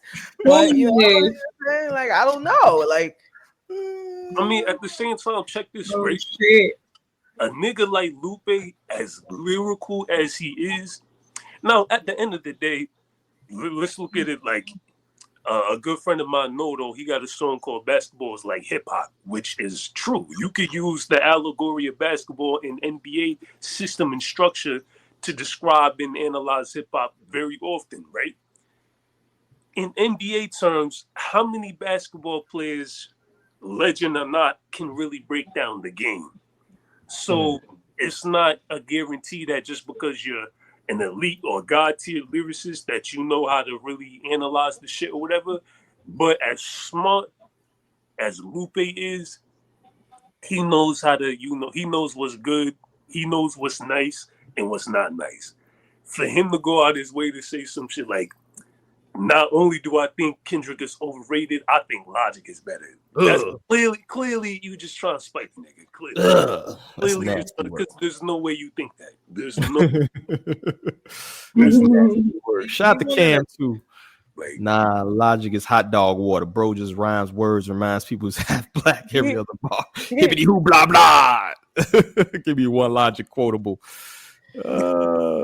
Yeah, I mean, I got Logic songs that I used to fuck with, whatever. I'm not saying Logic is garbage. I mean, fuck that nigga, me personally, but like, yeah, you know, AI. Is Logic a better rapper than Kendrick Lamar? Hell no. Yeah, fuck no. Like, hell no. Just off face value. Sometimes you can debate some shit, bro. I don't even think that's a debatable for me. Maybe some people, I don't know. Maybe you grew up in like Missouri or some shit on a farm or some shit. Maybe fucking Logic is better than fucking kid, but nah, not in the real world. You feel me? Any last thoughts on that subject, man? Y'all ready to move on? All right, so let's move on to this interesting conversation, interesting exchange. I think we got pull this up real quick. the one and only Black Shadari. And let me go up so we can get some context in this conversation. Star puts, who's the star person? I don't even know. As a small emerging artist, you can't really afford to do the whole mysterious thing, especially in this era of transparency and visibility. Once you have an invested fan base, then you can pull back and pull the mysterious card, and then, you know, a bunch of back and forth goes back. We don't need to read all that shit. But I think the main point here is, I think in this current era, all the tools for marketing yourself is so easily accessible that if someone well-funded enough and very talented enough tried that gimmick, which is the mysterious shit we talking about, they can still thrive even while being mysterious. Because yes, people do want to see the person nowadays. It's more about the character, personality that you market, but that's predicted on how personable you are and your art is. For example, an artist like Vegas said, I can't even say that fucking shit. I don't know that cat, you know, but you see the word. It's doing his thing while also heavy in his mystique. He's even masked in public. Niggas that hang out with him have said when he went to take smoke break, the motherfucker went down the block because he had to take the mask off. So in this new DIY era, there's definitely room for it, especially how many Doom, Woods, and Mock fans out there. Mock homie, shout out. That ish gets ate up. Visuals are more like an added layer to ish, but you could still succeed without it. So you have there, we even have the person who made this very concise and nuanced ass tweet, right? So going back to mysterious personas, anybody could chime in too. Can you be successful? And going off this tweet and you know how well it was put together, right? Do y'all agree with the sentiment? And if Black wants to kind of expand on that, if he didn't get everything in, he can expand as well. But what do y'all think overall about the mysterious gimmick? Can you do that in this age of voyeurism and shit, right? Yeah, I think it's possible. Oh, sorry. No, go ahead, Obi. Go ahead. I was going to say, yeah, I think it's possible, right? But if you look at that, right, the caliber of artist is pretty high, even though I'm not as much of a Billy Woods fan. The fans that he has love him, right? So, I think it's about accessibility of the music and your range of mysteriousness. The easier the music is accessible, the better. But if it's hard to get to, I do think you need to be a high tier artist, like listed on here. You know, the music has to match how hard it is to get to it, basically. Mm-hmm. Yeah, I agree. The music definitely got to be there. That's a part of the whole marketing. But I think if to add to that, like if your whole thing is like I'm being mysterious, it's not that you're not posting about yourself, because you gotta like maintain some sort of traction. I feel like you have to find a way to market the mysteriousness. You know what I'm saying? Like Doom's mask was pretty fucking cool. You know what I'm saying? Like, you know, just find ways to like, hey, I'm not necessarily telling you my every move, but here's this look that has people like Marshmello on outside of rap. Like people love that dude, and they're like, who's the person behind the mask? Still maintains the mystery and the edge. So I feel like it's all about how you go about it, you know. Yeah, if you're mysterious and you're just online, that's probably not going to work as well. If you can go get outside and reach people and be shown a little bit, that go outside, like be better. Touch grass, motherfucker. Do we even know what Daft Punk look like? You said Daft Punk? Yeah, I don't even know what they look like outside underneath the man. I'm pretty sure there's pictures of them out there because they like 85 years old, bro. I mean, you can only go so long. You already know what Makami looks like. You know what I mean? Like, yes, no, yes. So look, because first I wanted to hear everybody out, and I wanted to see what points get brought up. Right. Things that I want to brush up on, as far as someone said, the range of anonymity. I also want to speak on internet anonymity and exclusivity as well. And then how far can a motherfucker like that go? Because somebody said it depends on your caliber. Number one, the product has to be there. And then number two, it also depends on, did you already establish something in the first place that you can eat off of, right? But let's look at niggas like MF Doom. Let's look at niggas like Makami. Niggas do know what my commie looks like, and there's a wide array of people who do remember when MF Doom was Zev Love X. Is there still a bunch of people who don't know what my commie looks like, who don't know what MF Doom looks like, who never knew he was Zev Love X? Yes, there is. However, there is a slight difference. I mean, you could throw a nigga like y'all was talking about him earlier, Kendrick Lamar. That is another quote unquote, mystique leaning nigga right there. Where we want to talk about range of anonymity, it doesn't have to be like, oh, you a rapper rocking the mask, nobody knows what you look like. You could be a nigga that you don't appear until like, the stars align or some crazy shit. You could rock the mystique gimmick all sorts of different ways, and it's valid. But I like to present some exhibits here, some evidence for this case. Oh shit, exhibit. Right. Let's talk first and foremost about what if you're just a nigga that is just online. Nobody knows what you look like. Nobody knows too much about your personal life, but your music is accessible and you're marketing yourself online and you're very active online with your following. So one cat I know, his name is Clown Cat. Now, I met this nigga back when he was like 15 years old. I met him when he was 15 years old. He was a producer. He's a producer.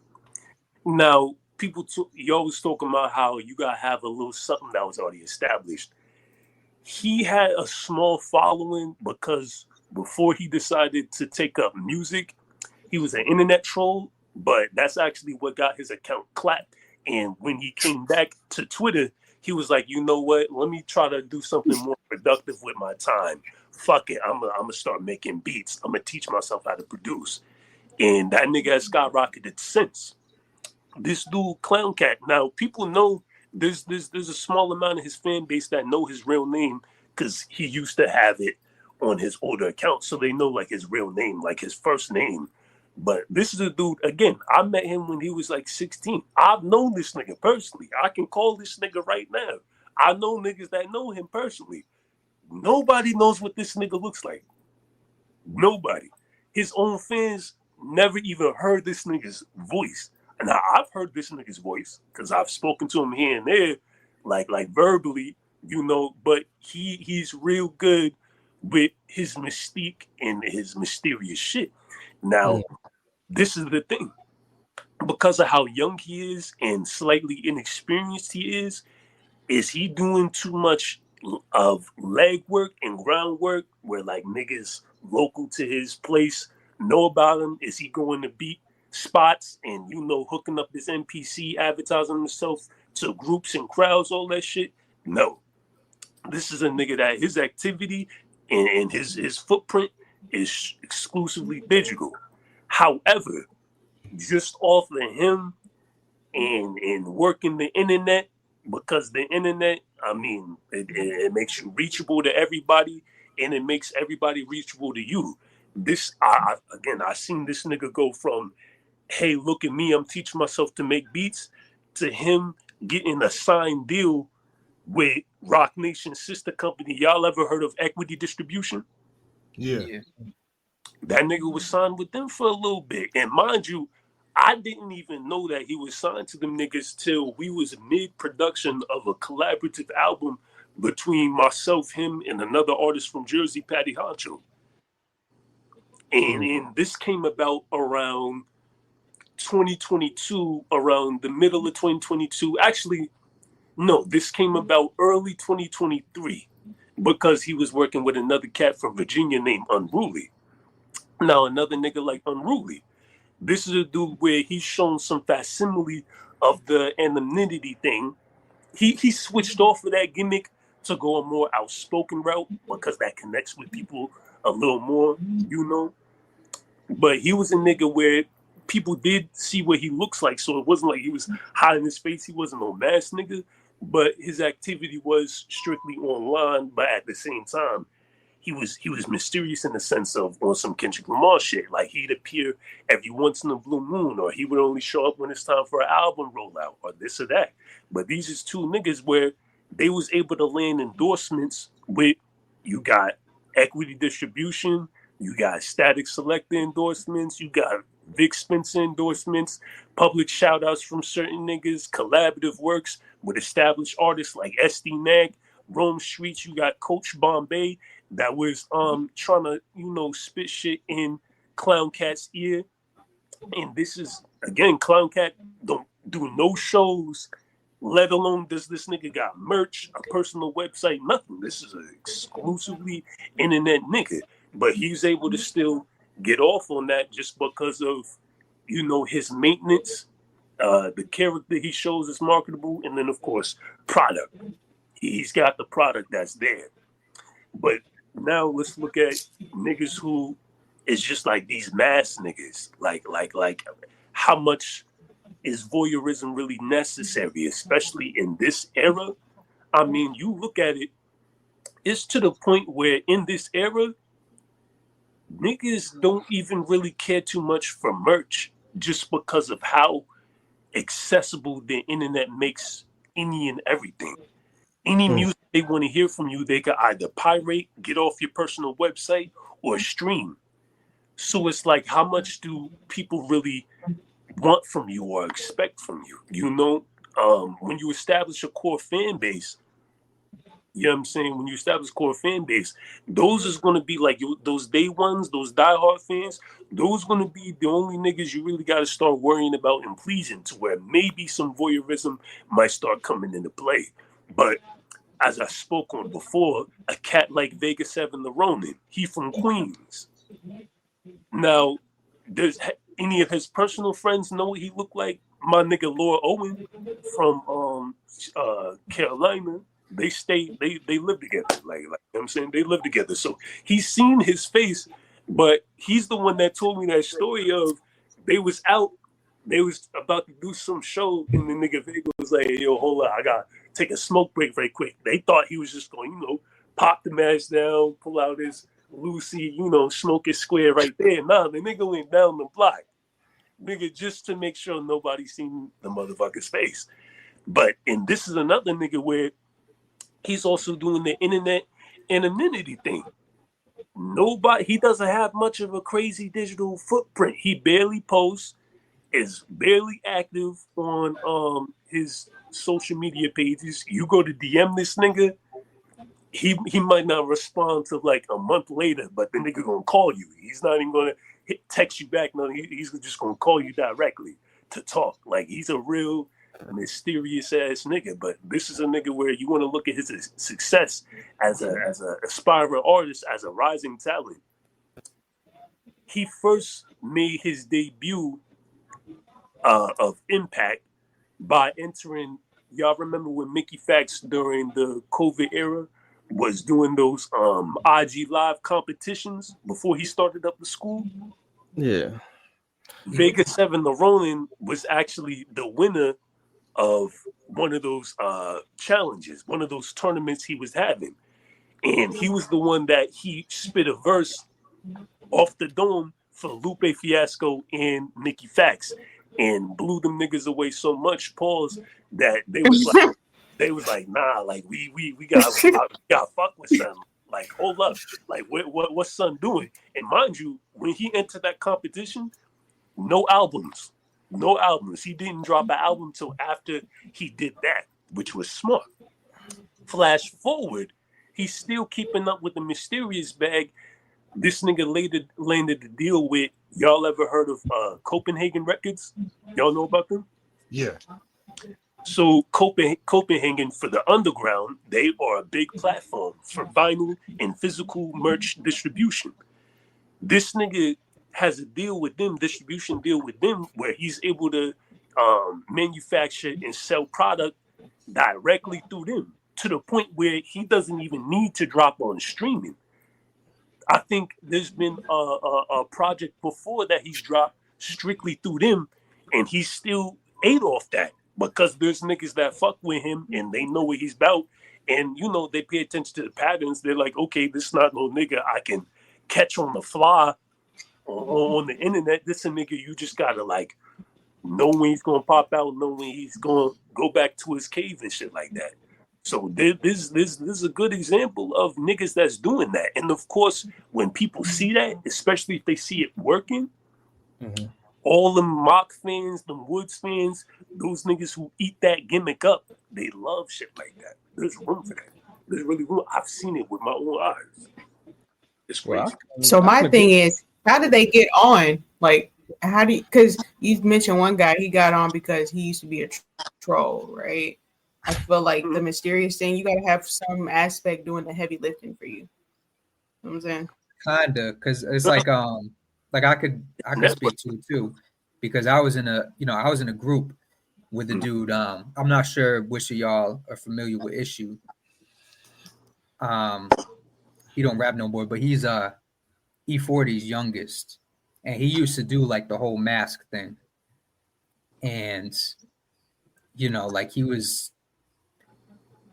I don't want to say he was leveraging that, because the people that he was working with were completely separated from like the hyphy shit. Like he was working with Cool AD, and we ended up like going over there. Like we were going to go to Stone Store at one point, but like he's somebody that like the mysteriousness and the fact that he like kept his identity and all that shit like out of like the headlines as much as he could.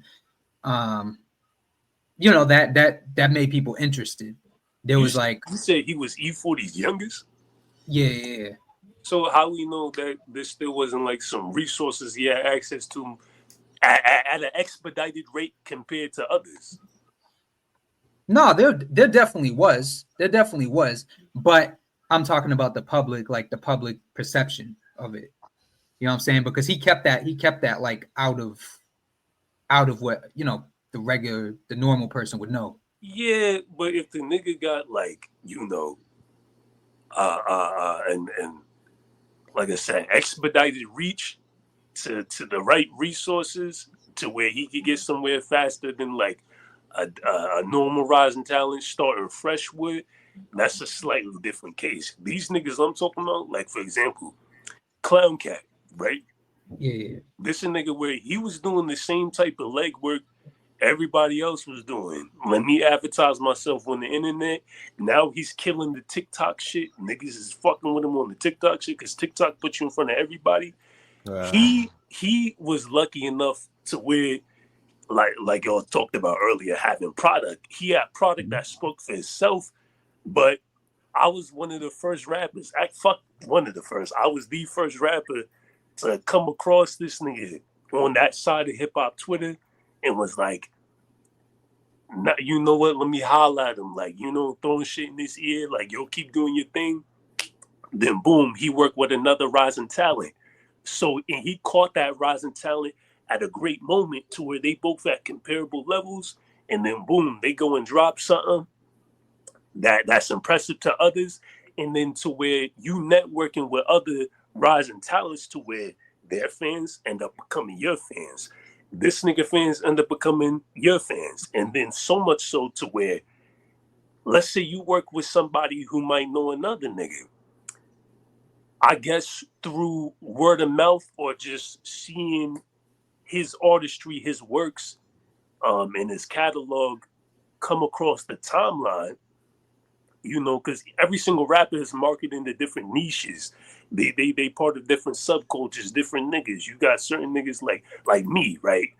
I fuck with the Vic Spencers and shit like that. Like that's my man. So I'm kind of on that side. I fuck with the Vic Spencers, the older cats, the shit like that. My nigga Know-It-All, he fuck with people that's close with Rock Monster. Just different niggas like that. I guess maybe one of the people that Clown Cat ended up working with was a nigga that might have knew one of them equity niggas. And then you got one of they A&R reaching out to him like, yo, fuck it, I'll get you a distribution deal. Boom, just off that distribution deal, he's able to get marketed on a wider platform. He, of course, left them niggas, but by the time he left them, he had already acclimated a following from this prior internet activity, his rap network, because he was often in myself and Know-It-All's coalition spaces. So like he did the same type of work I was doing. It's just he wasn't doing no in-person shit like, oh, let me throw shows, let me do merch. And again, nobody knows what this nigga looks like. But let me ask you this real quick. You know, a lot of the thing we talk about is kind of revolving around more underground type of shit, right? To be honest with you, right? Which kind of lends to the point, right? Is there a certain level that you may be capped at with the Mysterious? Like Doom may be like A1, right? That may be like the best you could do with the underground. But do you think you get into a Kendrick, you get into a Drake? Now, granted, the machine is involved. There's other shit involved in that, right? Yeah. Can you get to that A1 level? You did playing that mysterious role. You feel me? Can you get to an MF Doom type level while playing the mysterious role? I'll say yeah. I mean, because again, you look at Makami, for him to become a household name while still like within the underground networks and shit, and him being the top dog of the underground, you could get to that level, especially if you rub shoulders with the right means. You know what I'm saying? Like, for example, MF Doom, after his whole Zev Love X gimmick, he met a woman that he was dealing with, this white woman who's part of the 5% Nation, which is crazy to me. It's white 5%. It's more than one. A white 5%. A white 5%. I know you're talking about. But you know, her name is Walasia. I've actually had the pleasure of meeting her, and she was hanging around me and my niggas for a hot ass minute, telling us a bunch of different stories about Doom, giving us games, just different shit. And she was, you know, associating herself with us. And where she came from, how she heard of us, I don't exactly fucking know. But you might catch the right eyes, because at the end of the day, all these niggas is watching for real. All these niggas is watching. You might catch the right eyes, and they could be somebody that you wouldn't expect. And Walasia also happens to know Clown Cat, and she, you know, gave that nigga some advice and some help with certain shit. You know what I'm saying? And Walasia, she's extended offers to me and my team a bunch of different times. We haven't capitalized just yet. We waiting for the right moment, but again, like, you know, like it can happen. It can happen. It can happen. Yeah, but you capped at that, right? If you want to be the king of the underground, right? You kind of capped at the underground, you think? Do you cap it at MF Doom? I mean, MF Doom is still pretty widely known. At the end of the day, though, it's authentic, though. How far your success goes is entirely predicated upon what your goal and purpose is with the music. Facts. All these niggas that's capping at the underground, like, for example, a Rock Marcy, he does not want to be bigger than he is right now. Yeah. Vic Spencer, he does not want to be bigger than he is right now. That's why he's opening up schools and helping kids doing other shit. You see what I'm saying? West Side Gun, he doesn't want to be any bigger than he is right now. And that's why he's blown up off of other ventures outside the music shit. The niggas that do the underground shit is predominantly niggas that's like, we on some purist shit.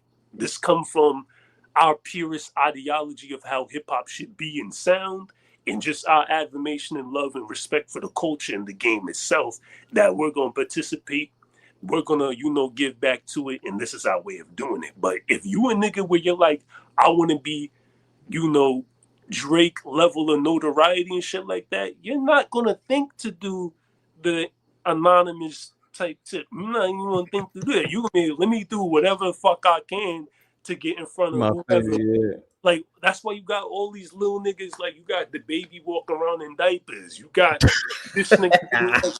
That's where the gimmicks, the all the other shit come into play. You know what I'm saying? So it's entirely predicated upon what you even trying to do in the first place. How famous are you trying to get? You know? Yeah, facts. All right, man. Any last thoughts on that? I feel like we about 2 hours over that motherfucker. That was a good ass discussion though, man. I appreciate that fucking insight you brought, brother. That's a lot of insider information. I love when we be able to get in and break down people who actually do the shit, because there's a difference between having knowledge of some shit and having experience and know-how, right? Exactly. Been in the fucking trenches. You feel me? Exactly. Any last thoughts on that joint? All right, man, we're going to get ready to get up out of here. I ain't going to keep my people too long. I see some heads nodding. Y'all motherfuckers got to go to work in the morning and shit like that. You know? So let's go to what are you listening to, man? I'm toss this out to y'all, man, and put Black on the spot too. Know what I mean? I know you probably weren't prepared for that shit, but you got to pull out the playlist, homeboy. Whoever want to start, you want to pull out your Spotify playlist, your iTunes, whatever your preference as far as what you stream music on, man. Put the people onto some new music. So whoever want to go first. As far as the shit I'm listening to, I mean, and I've said this plenty of times, hip hop or rap is my least consumed genre of music. I'm mostly listening to shit like Hector Lavoe, Elvis Crespo. I'm listening to ancient Mali music, like shit like that. But as far as rap, whenever I do tap into rap, you know what I'm saying? My nigga Happy Art Productions, he just recently dropped. He was, I've been listening to some of his shit. My nigga 2G's recently dropped. My nigga Patty Honcho recently dropped with a producer friend of mine, Scale Beats from Sydney, Australia. I've been listening to some of their shit. I've been listening to a lot of Monday Night. He's a cat from out here in Richmond, the 804 area. He's man nice. Monday Night is fire. I've been listening to Fly Anakin. You know what I'm saying? Just niggas like that. Like anytime I listen to rap, I go the purest route. I don't listen to too many mainstream niggas for real. The only mainstream nigga that I've been listening to lately is Baby Chief Do It. I don't know if y'all know who that is. AI. Ain't he using AI to write his lyrics, bro? Yeah. He came out and said that. But hey, He 15 or 16. He don't know no better. Yeah, interesting choice. Interesting. And he made that hot song and made the beat. He good. Yeah, he good. West. You talking about West? That's the joint. Yeah, that's the joint I've been fucking. That man, he just come out like that, bro. Nah, that kid's good. I like him. Yeah, nah, he nice. Baby Chief Do It. Tell him to write his own lyrics though. Right. Who else we got? I'll go on my list. So I'm wrapping up some reviews for Joey and West Side Gun, giving those a few spins. I got to do my couple listens in the car just for fun and then take my notes. That's a minimum of 3 listens. Sometimes you don't get, you know what I'm saying? If you're going to critique it. That's what I've been listening to between them. And then I do like Amine's music. He dropped a new single called LA. So, listening to that as well. I have a bone to pick with him because of his last project. So I was like, I feel like I review pending. I don't want to give a false start. I like to let it marinate. So right now I'm letting it marinate before I put that out there. All right, not bad. Yo, who else? Who next up? Don't be bashful, yo. What you been listening to? I'll go. Let's see. I've been listening to that Currency 830 a lot. Just got my review done for that. Been listening through the Grip Snub Nose from Cam and Cloud that they recommended. This Afro Crimson Fury. It's a concept album, which is I've heard. I like Ronin 7. Funny enough that you mentioned him. He had my favorite concept album last year with that one that he had.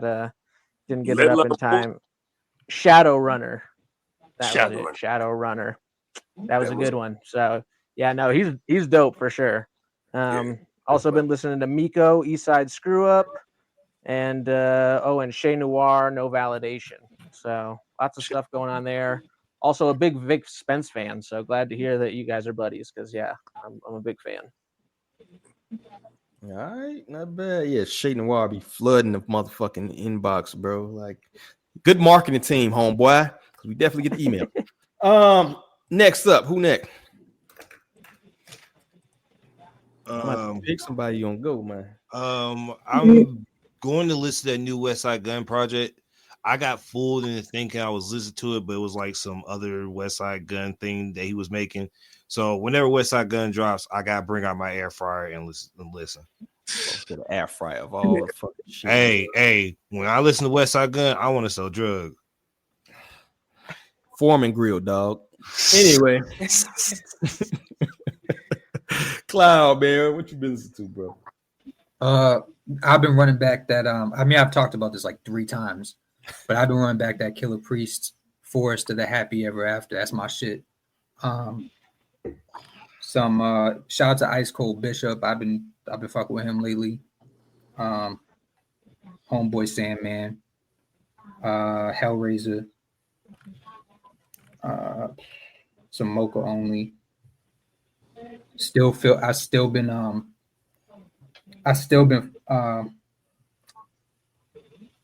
bumping Feel the Agony, Think Green specifically. That's my shit. Quelle Chris. Still got some old Saigon in rotation. I heard that name so fucking long. You like the only motherfucker. You keeping the what's up, Saigon? Shout out to Saigon. I haven't heard that name That's since my shit, man. 2014. Forever. Saigon? You probably see the plays go up every time Cloud hit play on the motherfucking Saigon song. I'm like, yo, what? Saigon? Y'all bugging. Y'all fuck with Saigon? No, not that we don't fuck with him. It's just Back like in the day. you just dusted off like man, a book in the corner. That shit's still hard, bro. That shit's still hard, man. Warner shots is still my shit, man. Yo, all right, we got Star. I ain't forget about you because I don't want you yelling this shit. Talking about I ain't forgot what you. And the one time I don't have much to say.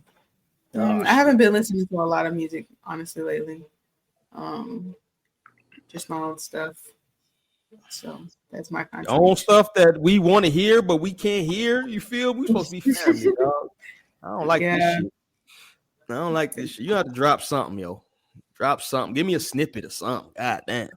Actually, I posted snippets. You just don't be tapped in like that. Whatever, man. You young thugging out there, yo. We ain't getting shit.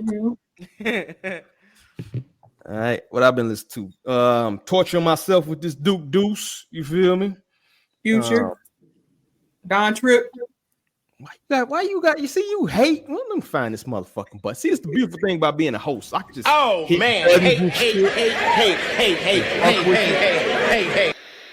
But yes, I've been listening to Future and Don Trip too. Well, fuck it. Just name a whole list. I gotta listen to that new Juicy J project. I heard good things. I want to because him transition to jazz, I didn't see coming, and I didn't listen to that. I'm not talking about that album. I'm avoiding that shit. I don't want to hear no. Whoa! That thing it had some heat on it. I don't listen to that shit was good. Jazz one? Yes. If you like jazz, it was good. That song to Gangsta Boo, beautiful. Gangsta Boo on jazz, bro. No, he made a Willie song. the Kid. Y'all listen to Willie the Kid? Willie the Kid, yeah. Willie the Kid. Are you still around? Willie's still around? Yeah. Oh, the same Willie the Kid? Yes. From God, back, I haven't heard that name. The nigga that was with LAD. Yeah. Bro, he's still both of them fire. He put out like a VDon thing. He put out something like last year, I think. He put like 4 or 5 projects with VDon. His resurgence this year, yeah, I think you're right. His resurgence started like 2019, some shit like that. Like he had it, like yeah. He should have been bigger than what he was, man. To be honest with you. No. He does. He said it himself. He does this rap shit for fun. He owns like liquor companies and all sorts of other shit. You know, his brother La the Dark Man, who helped him get on with what's that nigga name? You know, Don Cannon. They fuck with the down south. They fuck with them Atlanta cats, man. Yeah, Don Cannon and what's the nigga? The gangster drama. The gangster grill nigga. Drama. DJ Drama. Yeah. Because they was the ones that helped start that whole shit.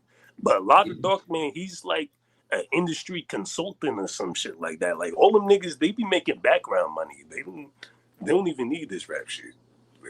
Hobby in that shit, huh? Exactly. Shit, Lil Jon is a bodybuilder now. You said who? Lil Jon's a bodybuilder now.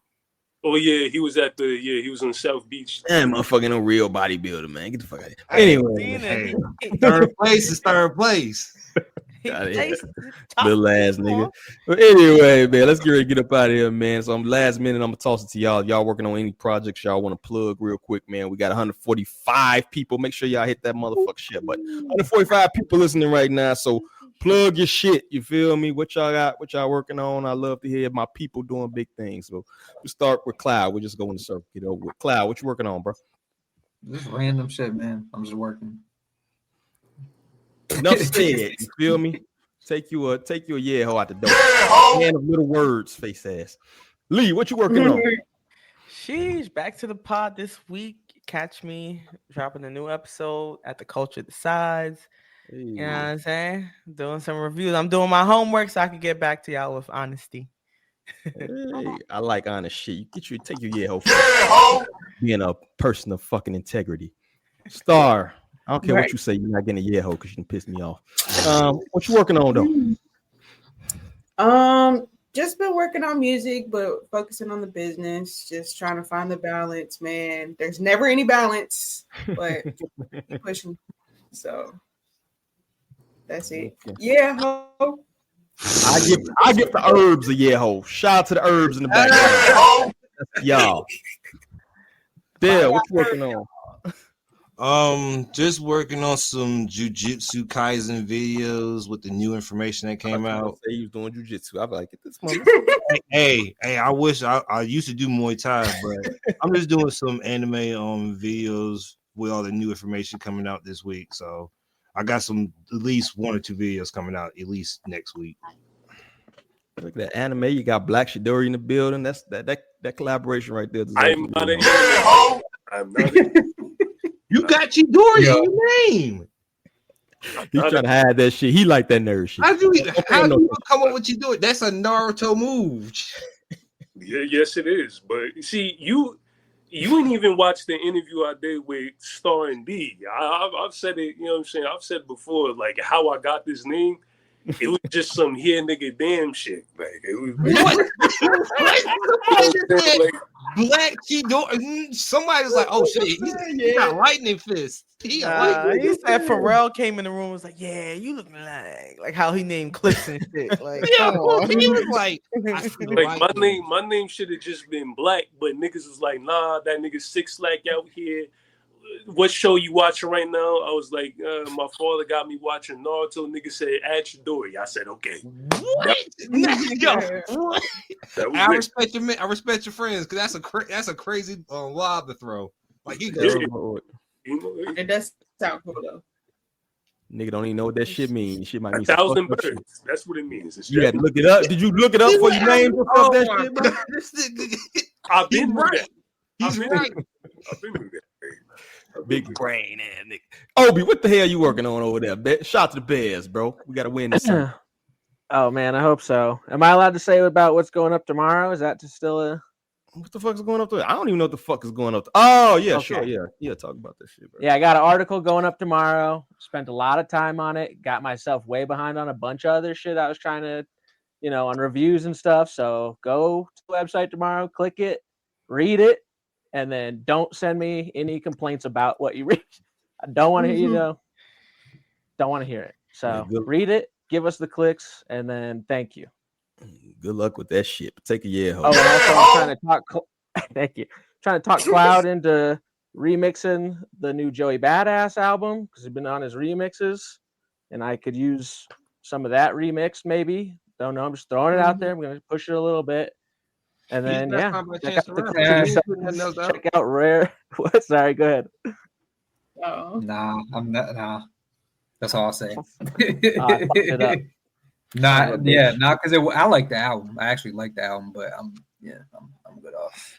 Anything about it. Man, be careful, man. We ain't gonna be able to get no features about it. We ain't gonna be able to get no beats about this motherfucker. Yesterday's price ain't today's price. Don't big up Cloud, man. He needs to stay down.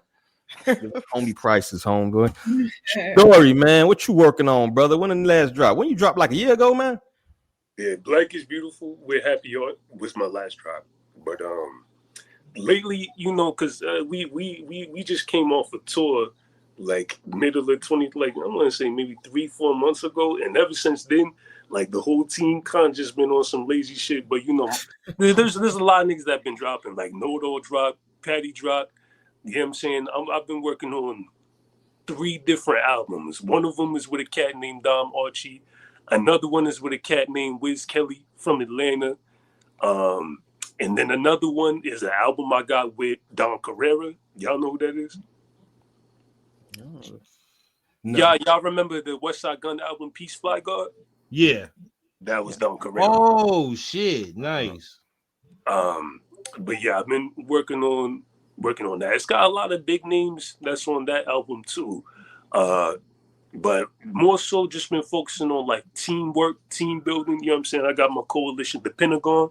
We're coming out with a compilation of freestyles from various artists to drop a mixtape that's named after these hip hop showcases we used to throw all the time. They was called Scaring the Hoes Hip Hop Showcase. And so we got STH, we got an STH mixtape, Scaring the Hoes mixtape dropping real soon, you know. If any of y'all niggas in here rap and y'all want to submit shit, email it to me, email it to Know It All, whoever you want to email it to, y'all can submit shit. Y'all might make it up on there, you know what I'm saying? But yeah, Hey. Shut up, bro. Scaring the Hoes me. That hell of a name. Can I scare the host? We gonna yeah hold that. Right in that awkward pause. That's all we got, man. I appreciate my panel, man, coming through, man. Y'all always gracing us with great knowledge, bro. Great discussions. You know what I'm saying? We don't do no rumor shit like I'm telling my homeboy down here. You know what I mean? I ain't fucking academics, nigga. But I appreciate everybody. Y'all say about real shit. Y'all say certain shit y'all niggas was saying. I was kind of surprised because I'm like, oh shit, like y'all niggas like y'all don't hold back for real. But I like that though. I like that. Yeah, for sure, man. But thank you for coming through, man. The guest Black, maybe we can get to come through again, man. Drop some insights for us, man. I know you don't really fuck with the podcast heavy like that, but you've been here, bro. You see, it's cool. It's a good environment. You feel me? But I appreciate my regulars too, man. Everybody coming through, man. And salute to the people who couldn't make it. Shout out to Cam out there on somebody's roof or some shit, fixing a flat tire, doing some man shit. Hold on, how you get from the roof to the ground? Bro, he doing something. He in the sky, he on the motherfucking ground, one or the other. But shout out to Cam, bro. Shout out to the whole team. And make sure y'all check tomorrow. We drop an article. I'm probably gonna be up for the next hour editing that bitch because I'm a procrastinator. But it's all good, bro. I don't need sleep. But that's all I got, man. I appreciate everybody. So on behalf of everybody here, all 150 of y'all, make sure y'all hit that share button and shit. Share the best motherfucking hip hop podcast where we ain't gossiping about no bullshit. You feel me? But we appreciate y'all all coming through, man. And I appreciate y'all on my panel, bro. So that's all I got. Half everybody got to say peace.